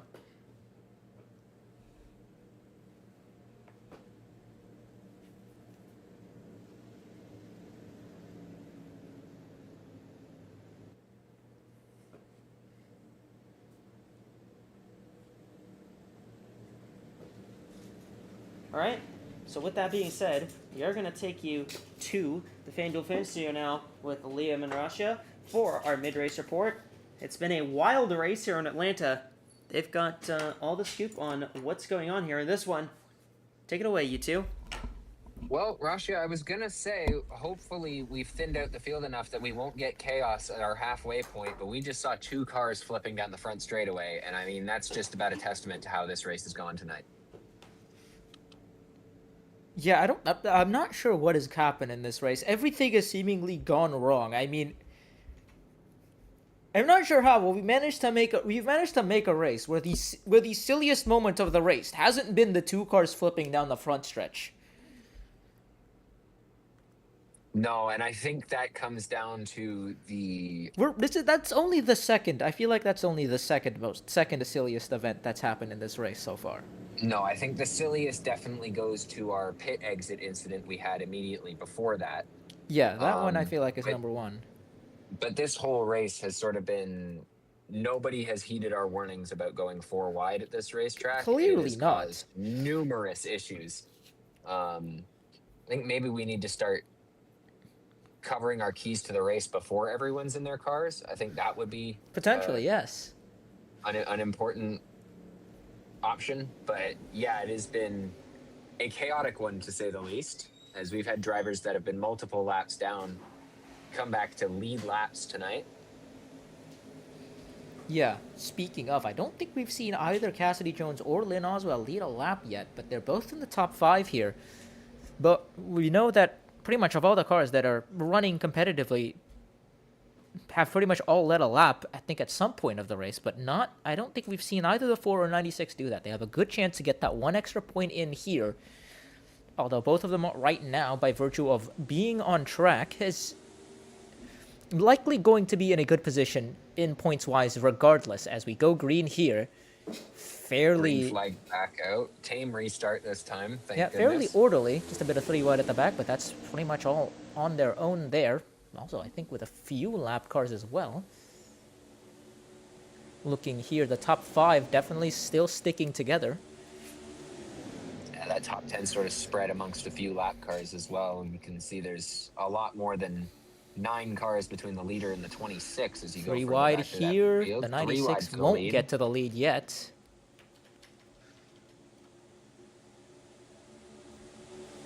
Robin Morales here. Bit of 3 wide, more 3 wide action here. You can see the pack kind of fan out and start making 3 wide happen, and that's kind of been the story of the day for racing. If in terms of racing, it's just that they seem to. Oh, watch the 45 here.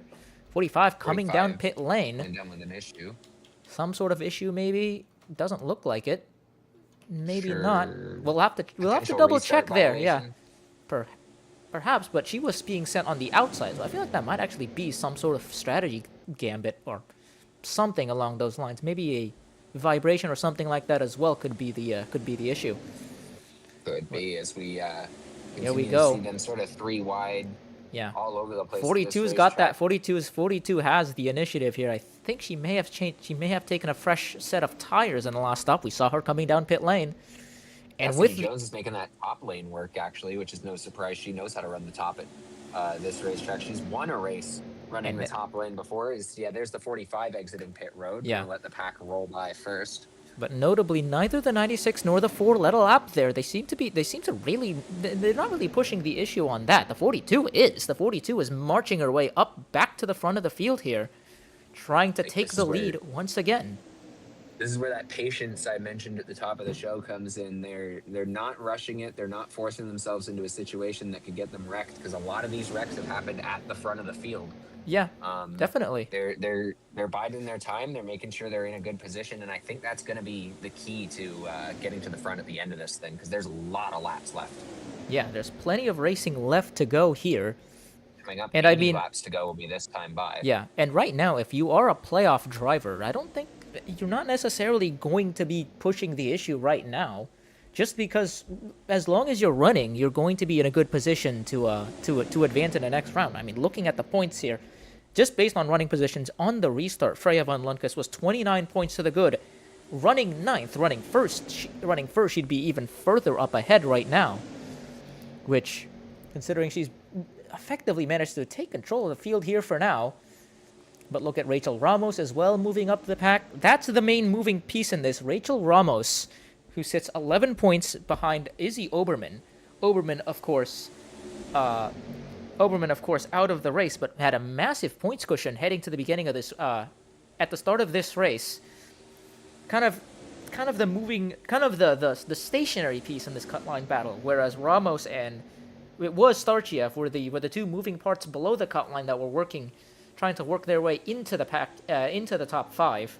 Starchiev, of course, wide out for second place there, I believe. Yes. Could be Well, a lap car. not for second place, but well, yes, it is for second place, but the 16 isn't in that because the 16 is still a few laps down. But there will be a battle for second place here if the 16 can get past, but the 51's actually going to break out. Might be a battle for the lead. We'll see where that 51 goes down the front straightaway here. Yeah, 42 will have 42 to doing a drag good himself job down. blocking. Here comes the 10. McCarron also running a good race. I feel like that's another driver we'll have to look out for. What is going on behind her, though? The 95 was... No, it's not. It's the 24. Yeah, oh, they've just folded into 2 wide. That's fine. I thought the 95 and 24 were keeping it very close to each other. But they just happened to be 2 wide. But yeah, right now, the key piece in this battle is Rachel Ramos in the 2. That's the car we have to look out for. The only driver right now that's still running but below the cut line. Ramos, of course, had a pretty awful race at Kern County. Came in, I think, about 30-something points behind. 36 behind Oberman, 25 below the cut line. This is an important race for her. If there's anyone I expect to be aggressive, it would be the 2 car.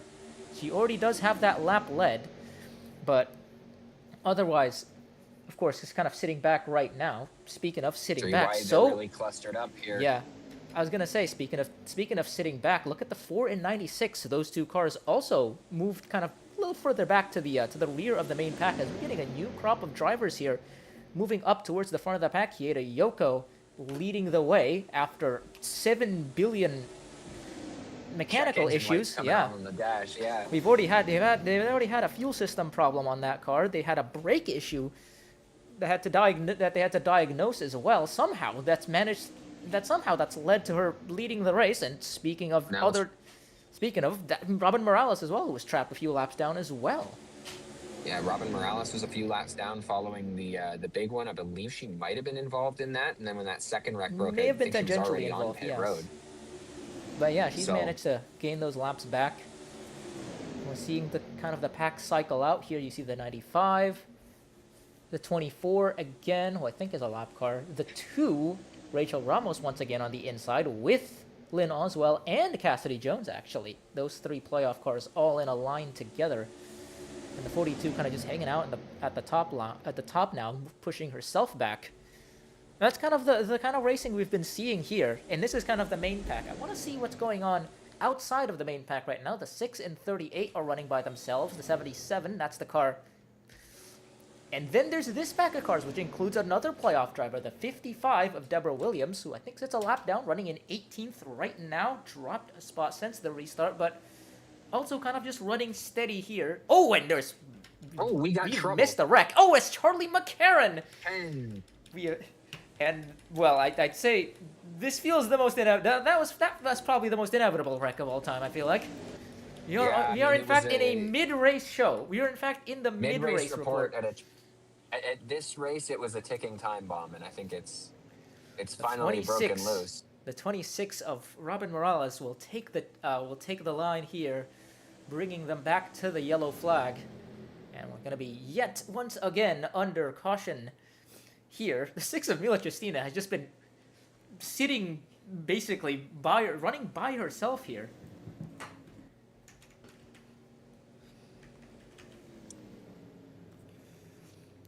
The 6 of Justina, who's just kind of been running by herself, not really in any pack. It's just kind of been able to work the cautions here. As a few cars coming out of pit lane, seemingly I think came in right as the yellow came out. There's now 70 laps to go in this race. Yep, watching Robin Morales here taking her service. I believe that was 2 tires. I didn't see the other. I didn't see the left side. The tires, the jack going up on the left side there. Don't think anybody stayed out, did they? Few cars that came in. Yeah, these few cars that came in kind of off cycle that came in at the yellow, but otherwise everybody coming in on cycle. This is a bit of a hot mess trying to figure this out. Oop, careful, everybody. You can see the 26 here just trying to get out of the way because she needs to cycle at least up closer to the front. 35 of Anderson getting the signal to wave around. I think we'll jump to the inside line. I think the 6 in 77 will get waved around to the tail end here. I don't think they lost the lap either. Rachel Ramos staying put.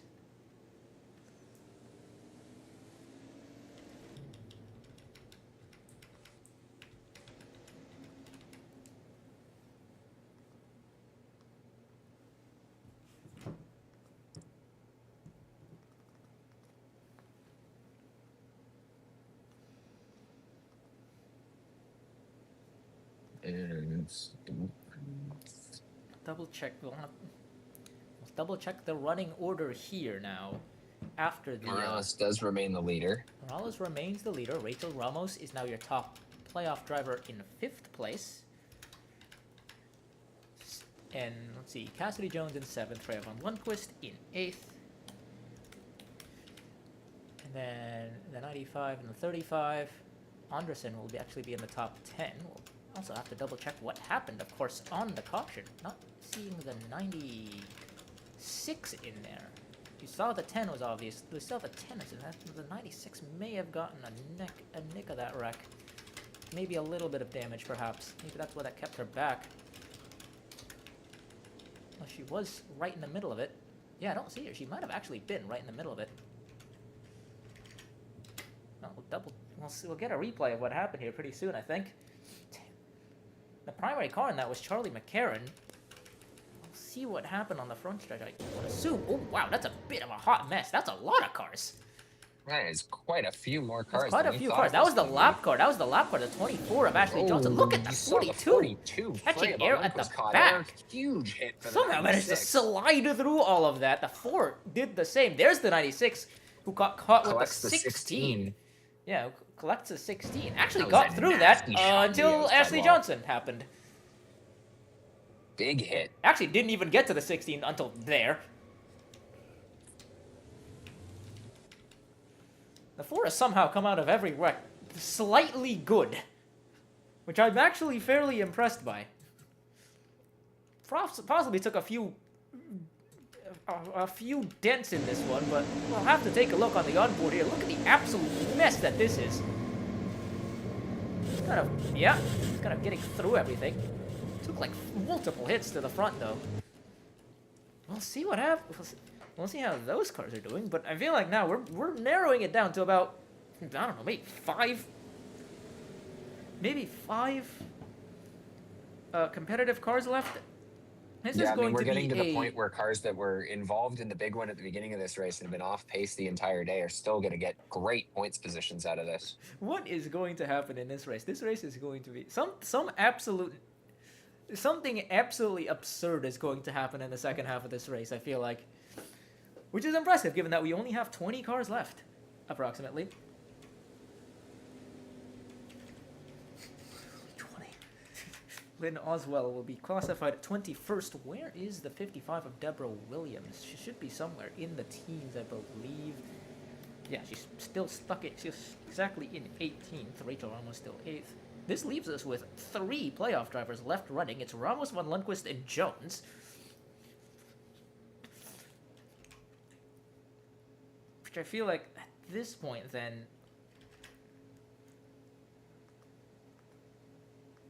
I mean, Freya could park the car right now and she'd still be somewhat to the good. Same with Cassidy Jones. Though again, if you're Cassidy Jones, still looking for that lap lead, that 1 extra point perhaps. As we go green once again at Atlanta, 26 with a great jump running away from the pack. Somehow the rear end of the 42 is the part that's missing, which, I mean, I guess so, but surprised. Sure, given it the did 42 get took, kicked up into the air. yeah, but the front end of the 42 took a much bigger hit to the front than I thought.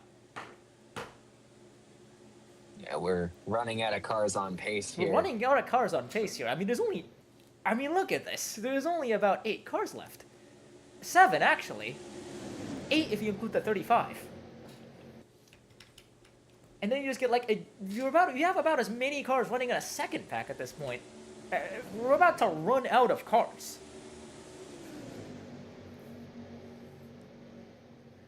Looking at the pack right now, it really feels like if it's down to whether or not Rachel Ramos can win, I think. But Cassidy Jones is already above the cut line, so her winning wouldn't change as much. Rachel Ramos is still below the cut line, 8 points. Now below, it would be Lynn Oswell this time. Oberman is well within now, 11 points to the good. Again, despite doing almost nothing in this race and being taken out approximately a third of the way into the race. And I mean, with only this many cars left, what do you even do in our FanDuel fan pick segment here? There's not exactly a lot of... There's enough cars to make something of it. There's enough I cars think. to make picks. I just don't... If the picks are going to... I'm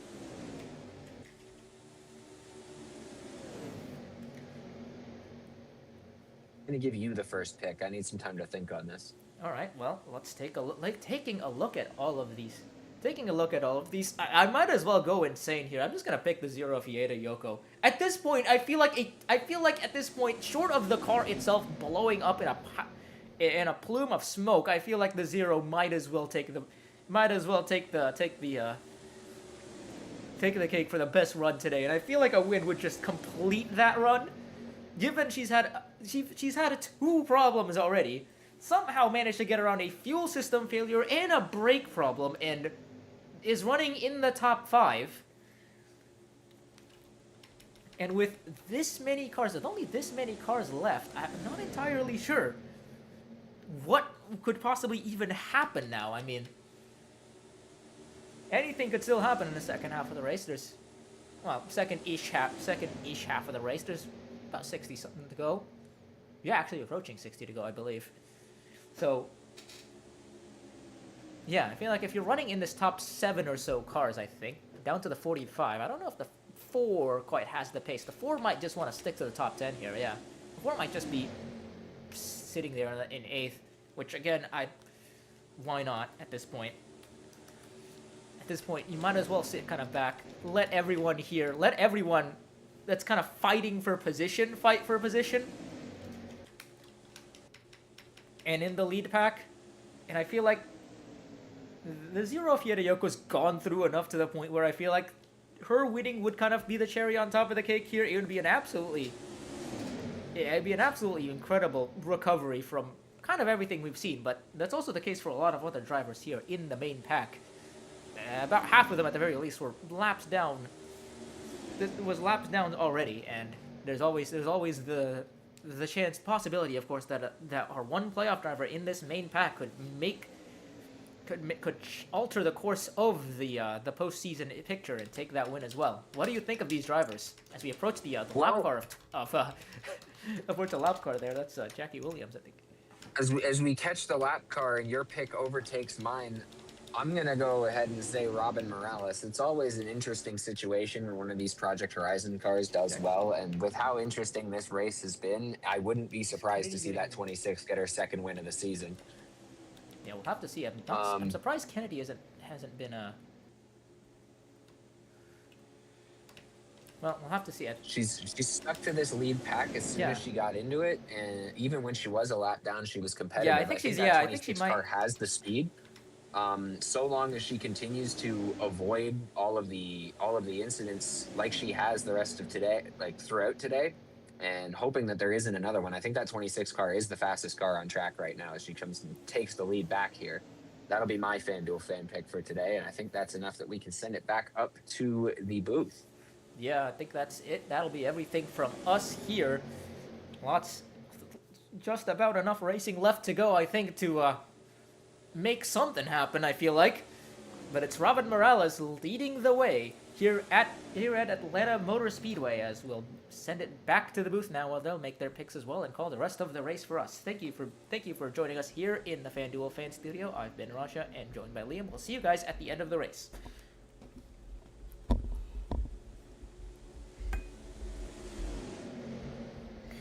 All right, I have a couple things to say, honestly. I think Robin Morales is an obvious pick here, not because, like, you know, like, oh, it's obvious she's going to win, but more so, like, her strategy has been good.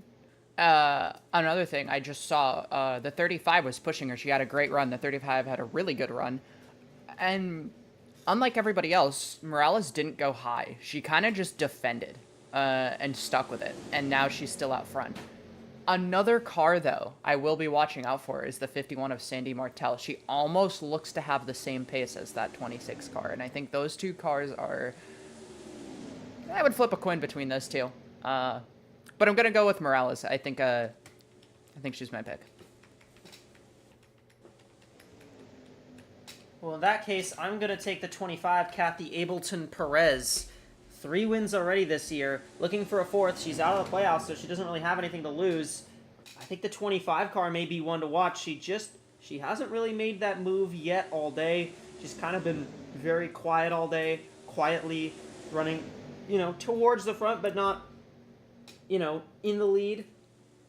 And I think that's going to change like we've seen her do in every other race she's won this year.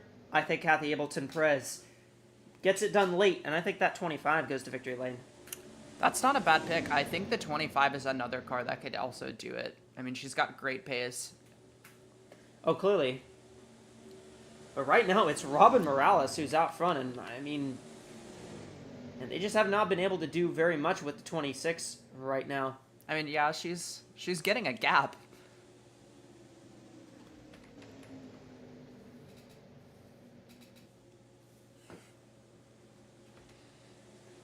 Hieta Yoko battling with Martel for second. Andresen sitting 4th. Ramos and Ableton-Perez are side by side for 5th. Liz Roberts behind them is a lap down.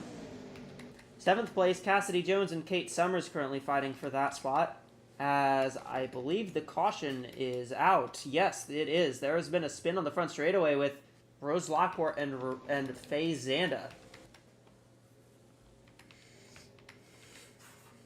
And I believe Jennifer Wilson might have had some involvement there too. So the back markers just wrecked.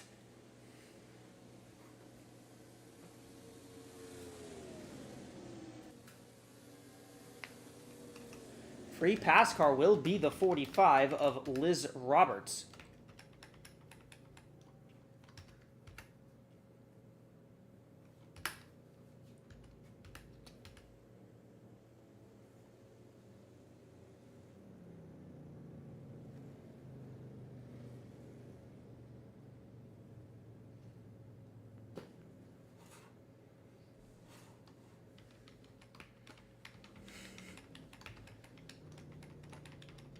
So we're going to see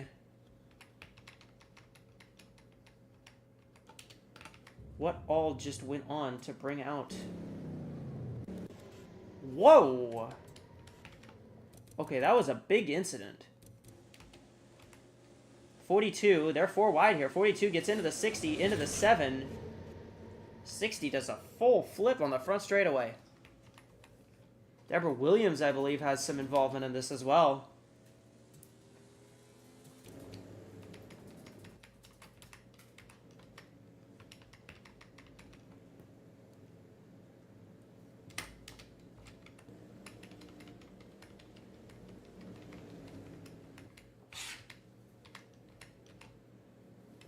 Liz Roberts was supposed to be waved around.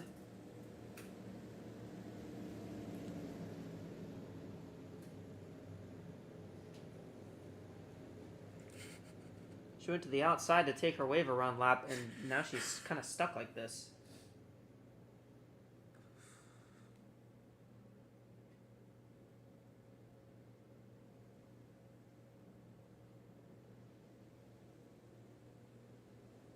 There we go. So Robin Morales is the leader.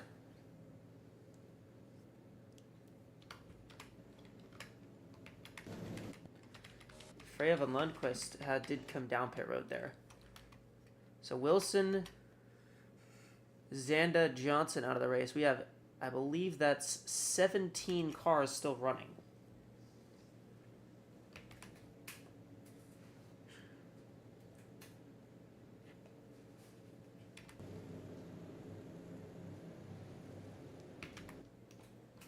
So as it stands, it is Morales, Martel, Yoko, Andresen, Ableton Perez, Ramos,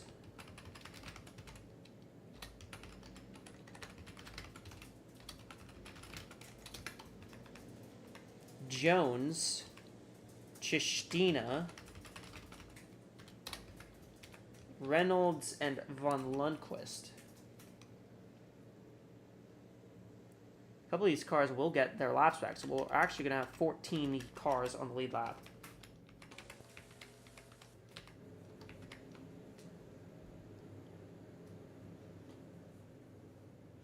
So we're going to get the... I'm going to give you that points update again right now, as it stands.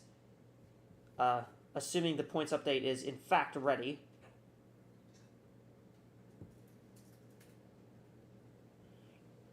So Von Lundquist is 29 up. We got Jones 26 up. Williams is 15 up. Overman is 12 up. And Oswell is 9 up right now. Ramos is 9 back. Still as it stands right now, everything points to Edelstein and Davenport are in effective must-win situations at Rockingham. Starchev needs to make up a lot of ground, 23 points, and Schultz needs to make up a decent amount of ground as well with 17 points. But it's not out of the question for those two, as I would say it would be pretty difficult for Edelstein or Davenport to be able to advance out of the to advance with the gaps they have to the cut line right now.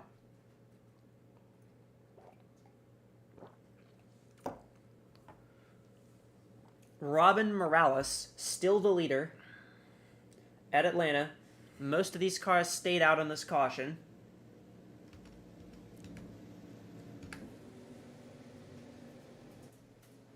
Fuel winner's about 70 laps here. So it's very possible that some of these cars may try to make it to the end, some of them might not. We're in a bit of an interesting boat, actually, fuel mileage-wise. I'm kind of checking this now, but a lot of these cars are not 100% good to the end, I don't think. So I think we will be seeing another stop. Green flag is out. And Morales didn't really get as good of a start that time. That's going to let Martel close up to her.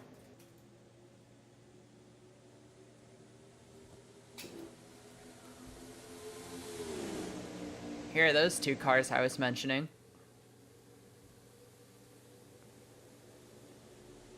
Leah Azelhard in the 16 is finally back on the lead lap now, by the way. Oh, wait, I'm just realizing the top 4 are all of our picks. Actually, no, the 35. Oh, well, now. There you go. Oh, no. Come on, 25, do it.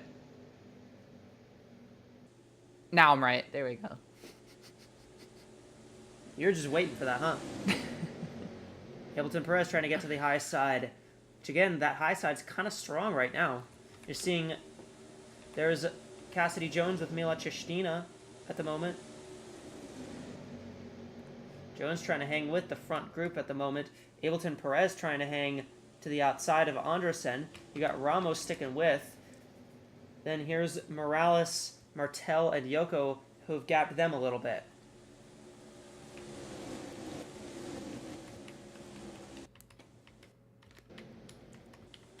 Pretty much everybody in the field right now is kind of just has a bit of a pace difference at the moment, so... Ableton Perez not able to make the pass, and now here comes the 35 of Andresen moving up through the field.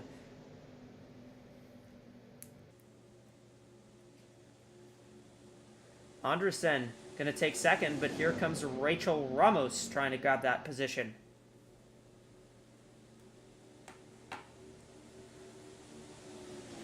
And Ramos now going to get stuck on the inside. Everyone's gravitating to the outside, and we're kind of seeing now, because these drivers kind of aren't taking tires that much, it's starting to become outside dominant. Yep. Highland looks more dominant. And again, it's kind of just that dynamic line. As the race goes on, it just gets a little bit stronger. It just gets stronger for the top side, just gradually throughout the race.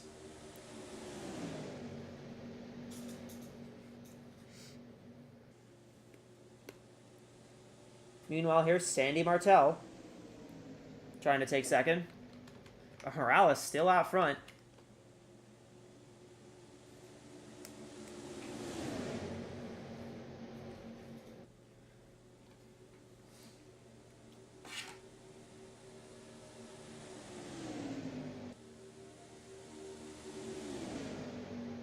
Martel sits second. Here comes Rachel Ramos now trying to give a push to Martel, but notably Ramos was that one car who managed to get to the bottom and then didn't get any push. And as a result, Ramos dropped back quite a bit. Liz Roberts has caught up to the front.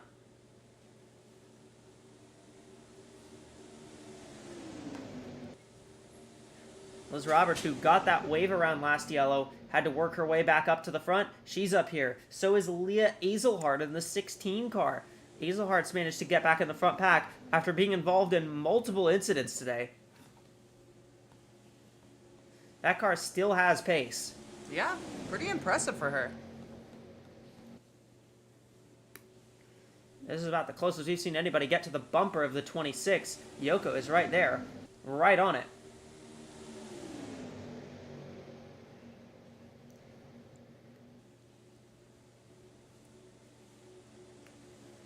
But Morales kind of doing a good job boxing Yoko in at the moment.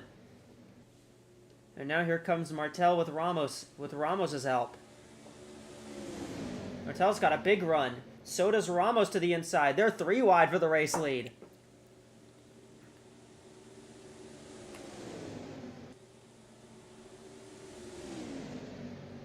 This is good racing. Now they're getting some big runs. Here comes Anderson looking to give a push. Maybe to the 2. Morales had it at the line. And Morales is going to maintain. She's been really good defensively, but look, the 51 is sticking with her pretty solidly, too. Yeah, 51 kind of dropped a little bit. Yeah. Through 1 and 2 there. And again, I think the 51 can get a run here and get back up to the 26.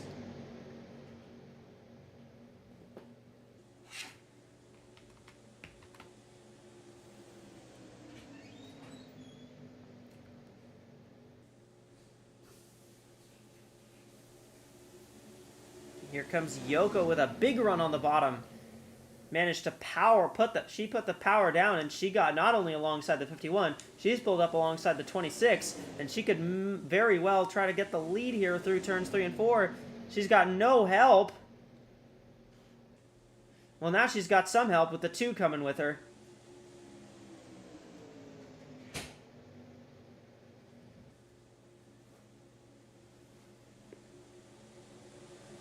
There goes Yoko with a big run once again in 1 and 2. 1 and 2's been that strong spot, and Yoko's going to take the lead away from Morales.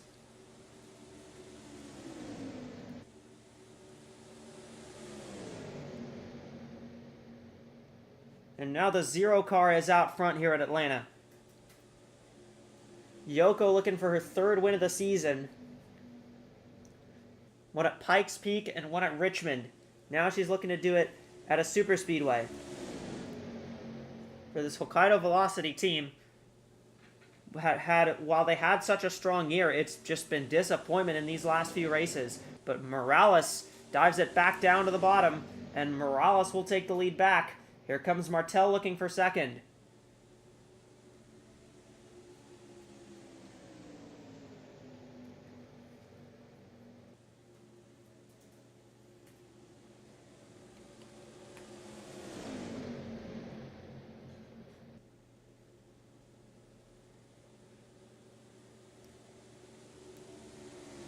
Martel with a big run to the bottom.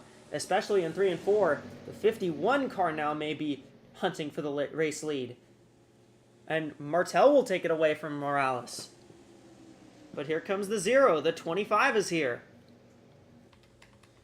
35, 2, 45, 16 still have a good shot.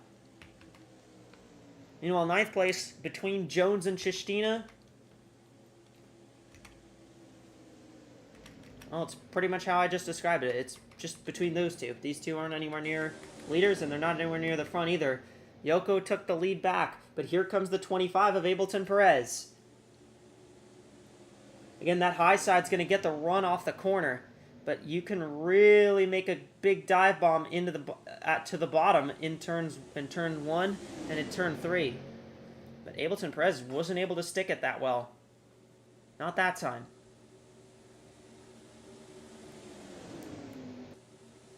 We're getting very close to having our longest green flag run of the day, by the way.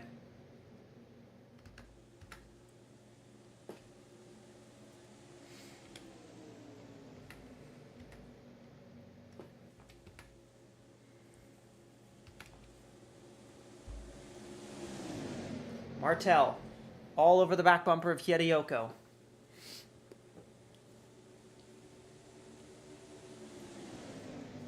They're going to come to 30 laps to go.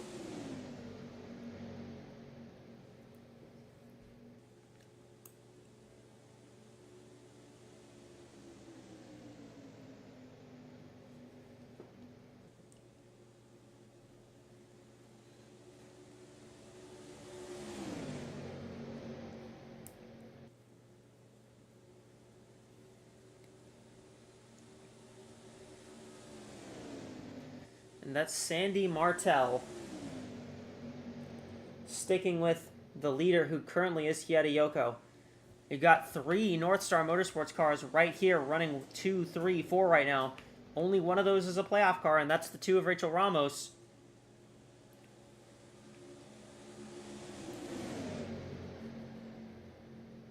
Here comes the 25 of Ableton Perez. Maybe looking for second, maybe even the lead. Ramos can pick and choose who she wants to support here because they're both her teammates, but she may not be able to pick for very much longer because here comes the 26 with a run. Here comes Martel to the inside of Yoko for the race lead. Gonna make the pass out of turn 2. 25's got good pace too. 25's got a run.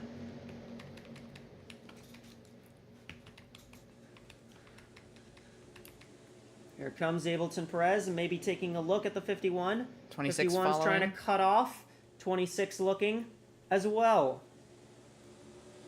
Ableton Perez to the lead.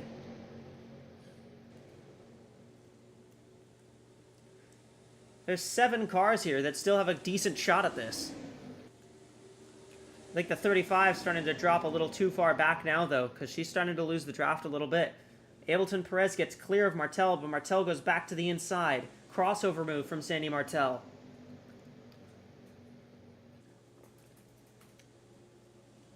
One thing's for certain, if they keep racing like this, we're going to have a great finish. Yeah, for sure. These 4 cars have been putting on a really good show. And I don't think it's going to be just these 4 cars at the front. I think we could very well see that 16 or the 45 get their way involved in this too. Maybe the 2 of Rachel Ramos. Here comes Morales to the inside of the 25 and the 51. What a run down the front straightaway, but not able to carry that momentum into turn 1.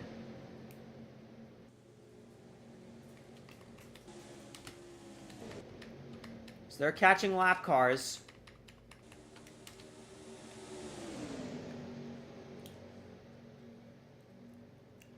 Martel retains the lead. Morales, who looked like she might have had a really good dive on that 51, just couldn't hang on to it in turn 1.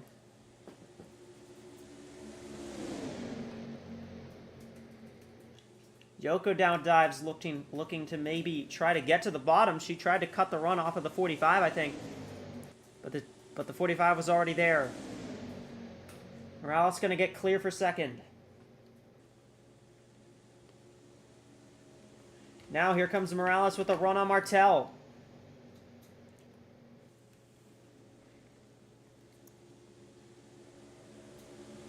Not quite clear yet, but I think she's going to be soon. Martel's fighting. No, Martel got a good run on the high side. Going to stick with.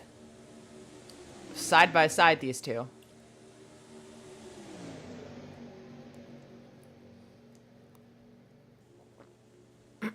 Again, Morales can't get clear. But now I think she does. Looks like she's finally got it, yeah. Here comes Martel on the outside. Getting another big run to come back. Martel got such a run that she may actually end up re-clearing that 26. She got a really good run, but the 26 is still trying to hang with her. 26 is still fighting.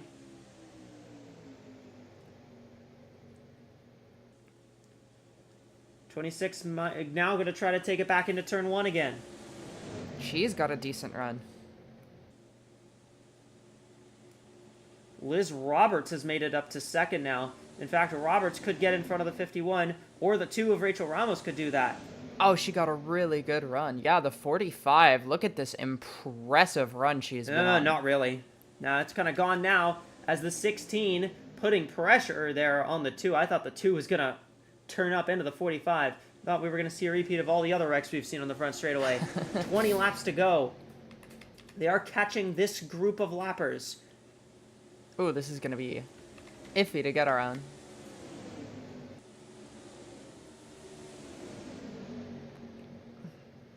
I think you go low here. I don't know where you can go. Ramos is clear for second.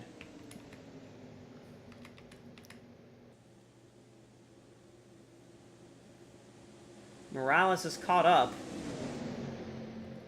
And these cars are gonna have to. They're gonna have to slow way down now, just to try to negotiate through this group. They're faster, but this group of cars is still within minimum speed. Keep in mind. Well, this group of lappers looks like they're gonna stay up top. I say that, and the 42 jumps right to the bottom for some reason. What are they doing? There you go. 2's gonna follow, hopefully. Gotta be careful. Zero car is going to take the lead as the 26 slid high.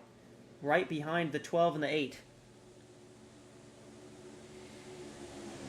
Yoko to the front of the field once again. She's got Martel with her. Martel takes her side by side.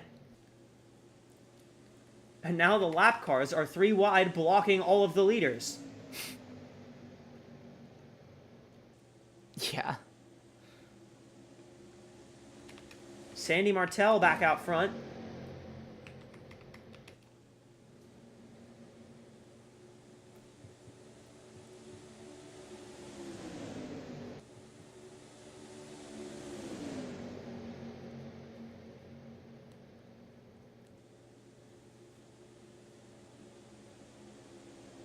Yeah, you gotta dive low there if you're gonna...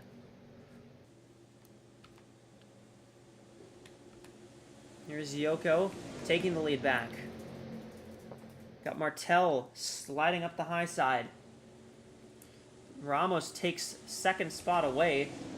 Honestly, that looked like a bit stronger of a run than I would have expected out of the 2 there. You got the 45, the 16, the 25 coming. Here comes Rachel Ramos with a huge head of steam. And she, I believe, had the lead at the line just by about 1/100th of a second. Finally, they've mostly cleared the lap cars, but the 26 has been shuffled out of this group. The 26 is well outside of the lead group. She may have lost it. I don't think the 26 can get back.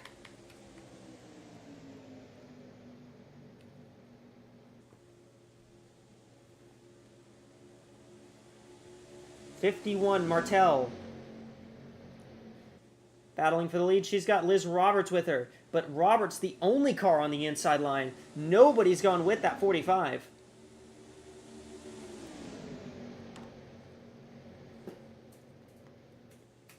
And as a result, woo, the 0 and the 2. The 0 hooked the bumper of the 2 and almost sent her around.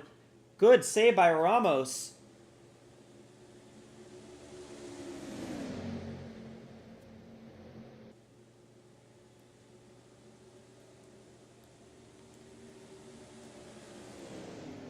There's still 7 cars in this lead group, but we've traded the 26 for a lap car of Jackie Kennedy.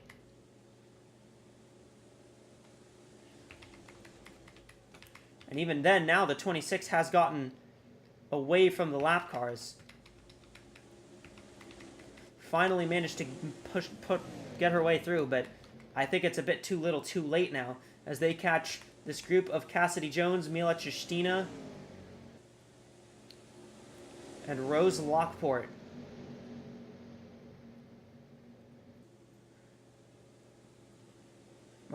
Sandy Martel leading as we've reached our Windows 11 to go. It's Martel, Ableton Perez, Yoko, Azelhart, Roberts, and Ramos who are still in this lead group. They can still make their way to the front and maybe win this race. Robin Morales is 7th, Krista Andresen is 8th, and then 9th and 10th are currently in the process of being lapped by the leaders. That's Cassidy Jones and Mila Tristina.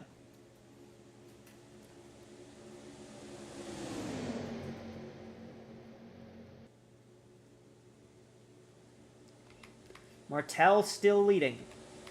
Roberts looks to the inside for the race lead. The 45 has not won a race this season. Liz Roberts has been plagued with bad luck all year. Maybe this is the time where it finally comes to an end and she's able to get that win. But there's also the Rachel Ramos show coming in.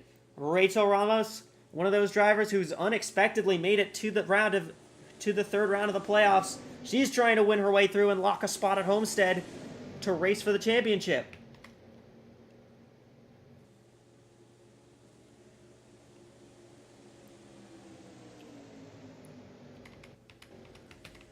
From this point onwards, all lap cars will be sent anybody who's suspected of being a lap car that could interfere with the leaders will be sent down pit road with a black flag. They will not be parked.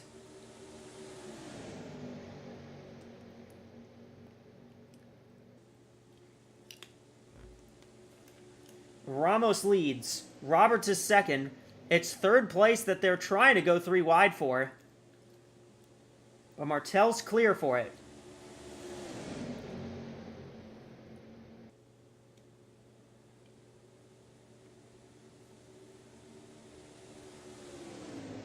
Now Roberts, once again looking low. Will she make that move? Martel's looking low too. Martel looks like she wants to go for second. In fact, Martel looks like she wants to go for the lead. Yep, she's pushing it. 6 laps to go. I think Martel will clear. She's got down it. the back straightaway. But you don't want to get too far out.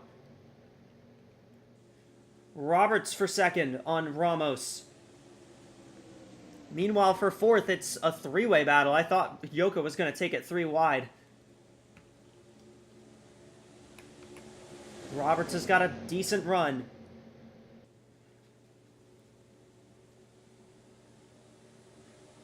.45 with the push from the 25. The 0 is here.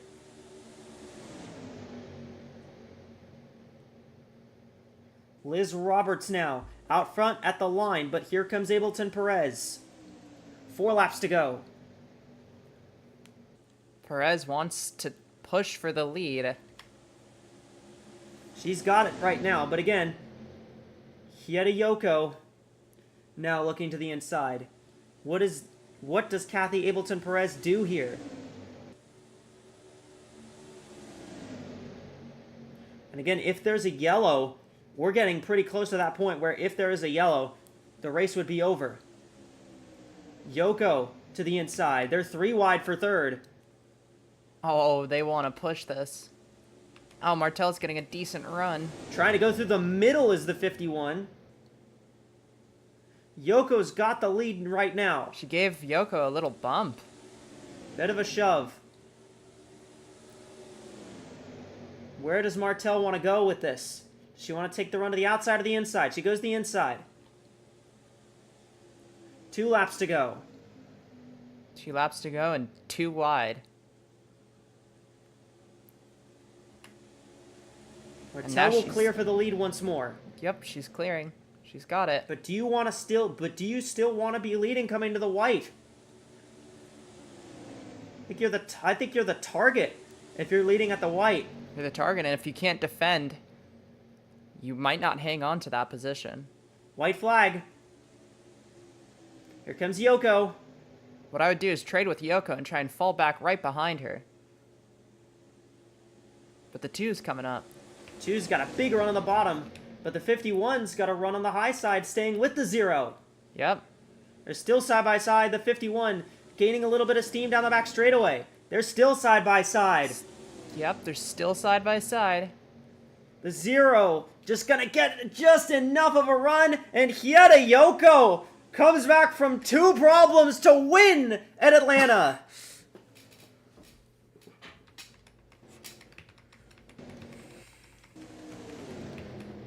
Third win of the season for Hieta Yoko. And she had to do it with some last lap drama, but it's still a win nonetheless.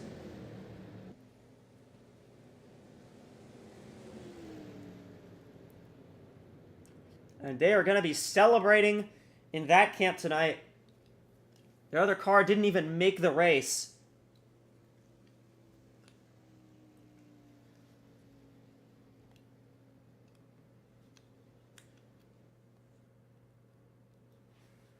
And that's a third win on the season for Hieta Yoko. Well, with all that being said,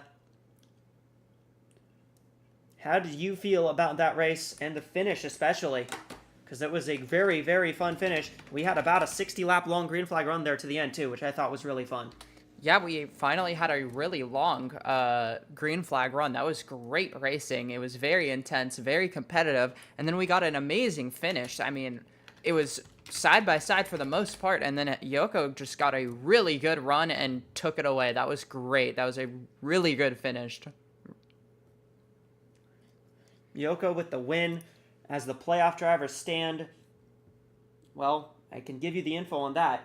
But Rachel Ramos third. It's Cassidy Jones ninth.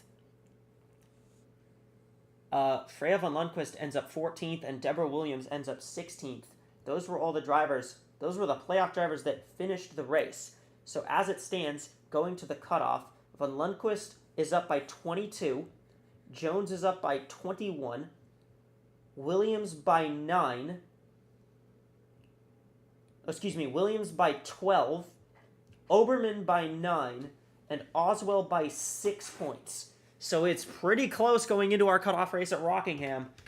And Rockingham's a track where, well, anything really can happen at Rockingham, I think. So these drivers have to be prepared, I think.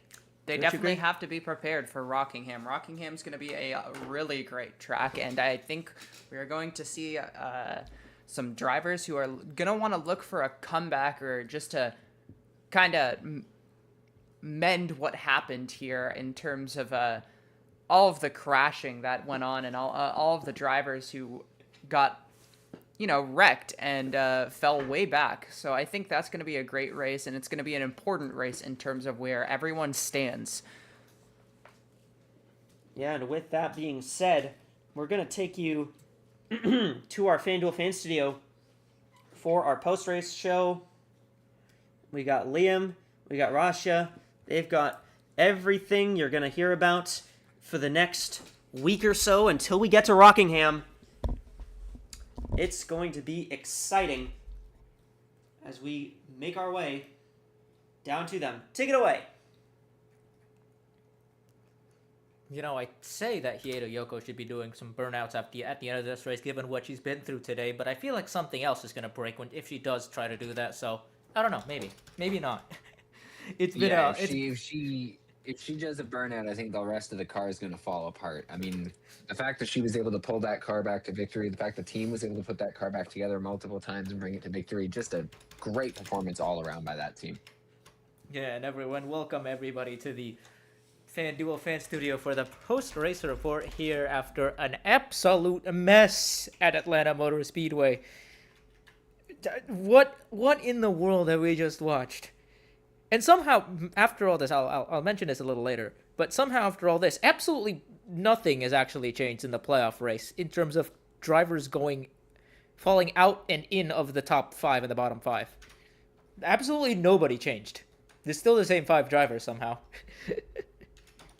Yeah, so a race of major consequences, but inconsequential, all things considered. But yeah, we look ahead to Rockingham now. Pretty much everything that was on the line here now on the line at Rockingham, but 10 times more intense. 10 times more intense. Yeah, the points gaps are bigger now, of course. Von Lundquist, I think, entered this race. Well, I should say Oberman entered this race as the points leader.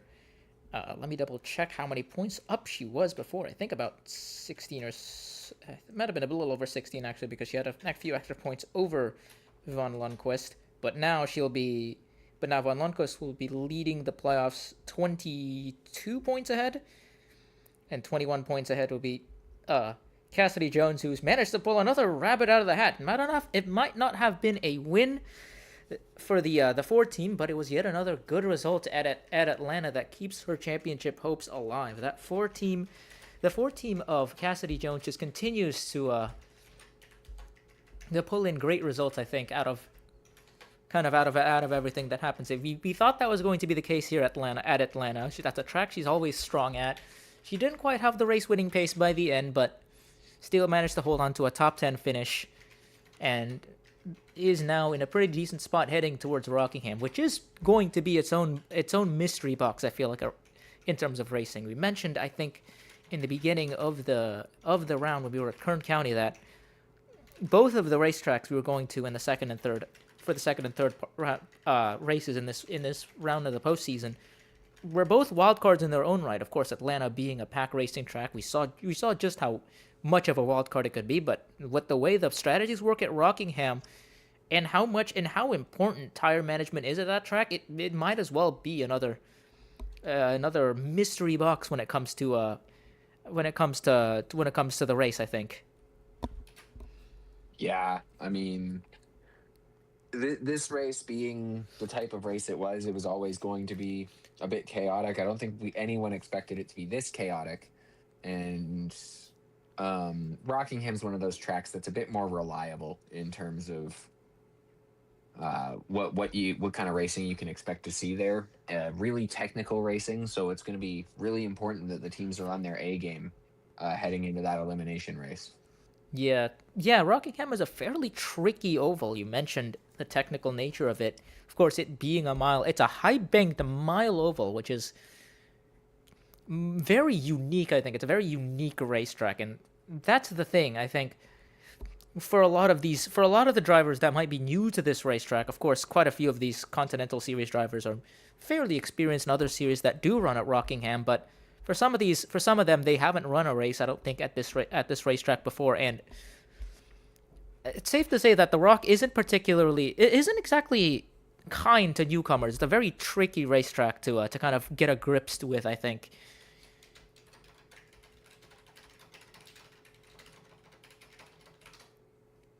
Yeah, I mean the track, the way the banking is, the way the straightaway is curved. Even Rockingham's such a unique racetrack. The tire wear, everything about it is just it's so different from anything else that we run here. That's run in oval racing. Period. It makes for a great race, and it's going to make for an even bigger spectacle when it comes to this playoff cutoff situation, because it's really anybody's game still. And especially with a win being able to lock you in. You'll have those drivers at the bottom wanting to finish up at the top. You'll have drivers at the top wanting to just have a good points day. Everyone's going to want to win. It's going to be a really important race. It's going to be a really good race as well. And I think we're in for a good time when we head to Rockingham. Yeah, and a quick note looking at the owners championship. Of course, that runs on a full season points format. The 55 continues to lead the way, but it's the Inverness Racing 6 car. That's the Mila Cestina car. Still slowly closing in now. 27 points behind, with 2 races left to go. It's still very much up for grabs. And of course, the 42 Freya von Lundqvist-driven Macmillan Enterprises car sitting 35th. The Oberman Inverness Racing car drops to 4th in and the 10 Ozark car, that's the Charlie McCarran car now, drops to 5th in the standings.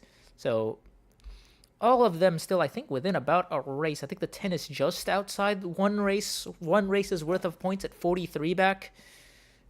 Actually, with a smaller field, I think the 93 and the 10 are just outside. So it'd be the top 3, I think, that would be able to that have a chance of changing positions, I think, in the next race. But within those next 2 races, that's definitely something to look out for. Of course, the 6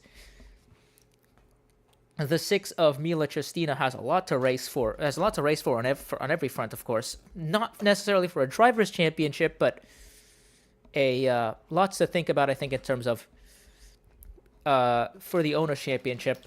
And that 6, and we'll see if Inverness Racing are going to be able to pull out an owner's title as well, alongside their drivers' championship run here with Izzy Oberman. Of course, Oberman took quite a big hit to her point standing by this race, but given how everyone had problems in this race, 10 points up, still heading into the final race at Rockingham. Not a horrible place to be in, I think, and I feel like, for most of these teams that are in the top 5, and if you're Rachel Ramos, of course, you're just happy to kind of come out of this race in one piece, relatively speaking. Oswell, of course, retired, but still ran most of the race and was classified 21st because of that. Good for her, because that means she comes out 6 points ahead of Rachel Ramos, who, had she won this race, of course, would have kind of completely upended the point standings. But still, Ramos, I think, is definitely the big winner in this race in terms of kind of the big picture in the postseason. Yeah, I mean, 100% there. In terms of just looking at the 8 drivers who did finish on the lead lap tonight. And any thoughts on any of those drivers outside of the ones that are in the playoffs, obviously? I mean, Kathy Ableton Perez, of course, has always kind of. I feel like Ableton Perez is probably probably one of the most streaky drivers in this series. Always really good at points, but kind of has those rough patches. In between her win and her top 5, she has finished in the top 20 exactly one time, and her last win was at Darlington, which was the penultimate race of the regular season. So it's been a rough stretch of races for the 25.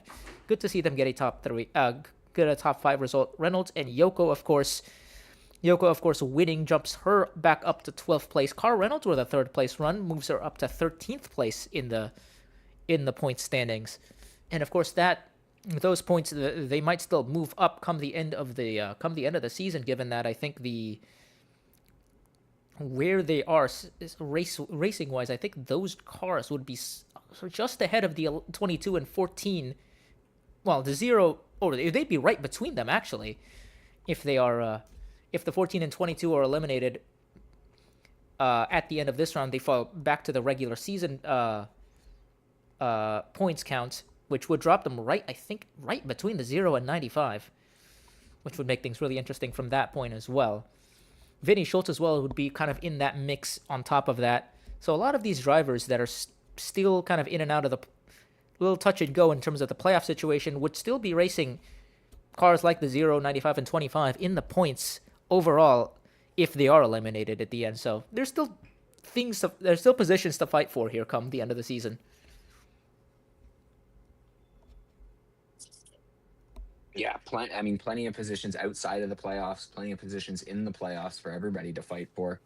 Um, with just 2 races to go, I mean, it's gonna come down to the wire, I think. Absolutely. I mean, Um, Rockingham is going to come down. It's going to all come down to potentially some race altering strategy, and of course the possibility of at Rockingham. I feel like that's a race. That's a racetrack where either nothing happens or everything changes within a few laps. It's one of those kind of racetracks, you know. yeah, and I mean, I'm just talking in general for those full season points. The Rockingham's going to be important for the playoffs, but it's also going to be important to set up any of these points battles for Homestead Miami. Those owners' points going to be important heading through this season, potentially into next season. Um, everyone's still got positions to fight for, even if they're not in the playoffs. And I think that's going to be something really interesting to watch as we head into those final 2 races. Yep. And with that, of course, coming up tomorrow is the Cup race here, the Intuit QuickBooks 500. That'll be 325 laps here at Atlanta. We've seen a lot of times when the Continental race is particularly crazy. The Cup race tends to be more of a calm situation. I think that's happened quite a few times already now. It does seem like the Cup drivers just have that little bit of extra, what do you call it? That extra edge, I think, over the Continental drivers that kind of makes those races, I think, a little bit more, I'd say palatable from a long run standpoint. I would hopefully expect the Cup race to have longer runs, but I feel like there would definitely be still some, kind of heart in your mouth moments where things might get a little aggressive as well in the Cup race as well. But hopefully it will be a little bit more played out over the course of the race, I think. Yeah. I mean, especially after this race, I think the Cup field is going to look at this and learn from. I think a lot of the Cup races are usually they learn from the mistakes of the Continental field, and I don't think Atlanta's going to be any different. They're going to look at this 4 wide situation, sort of say, okay, we can't be too aggressive. It's going to cause problems, and they'll work it out. The Cup field always does. They've got twice as long. Well, not twice as long, but they've got a lot longer. More of a race, yeah. In terms of lap count, so they want to make sure that they make it further than 25 laps. That's for sure. Yeah, and with that, I think we'll wrap up. That'll, I think, do it for our post-race analysis here in the FanDuel Fan Studio. It's been great having you here with us, Liam. I don't think your presence really. Well, I say that, and we started getting flips once we did the mid-race report. So I don't know. Maybe it did actually. Maybe it did actually have an effect. So maybe. the cautions the wrecks became more vicious once we got to the mid-race report, which might be something to think about, I feel like. But great to have you back here in the studio. It's always fun having you here, mostly because of the entertainment factor, if only because of the entertainment factor half the time. But yeah. Absolutely. And with that, I'll hand things over to Echo now, where she'll wrap up the broadcast, and we'll see you guys in the FanDuel Fan Studio tomorrow. I'll probably be here at some point. I don't even know if I leave the studio between the races. And thank you, everyone. All right, and we appreciate them in the studio, and we hope you join us tomorrow for the Cup race. We got the Intuit QuickBooks 500. That is the Windows Cup Series event here from the Echo Park Speedway in Hampton, Georgia.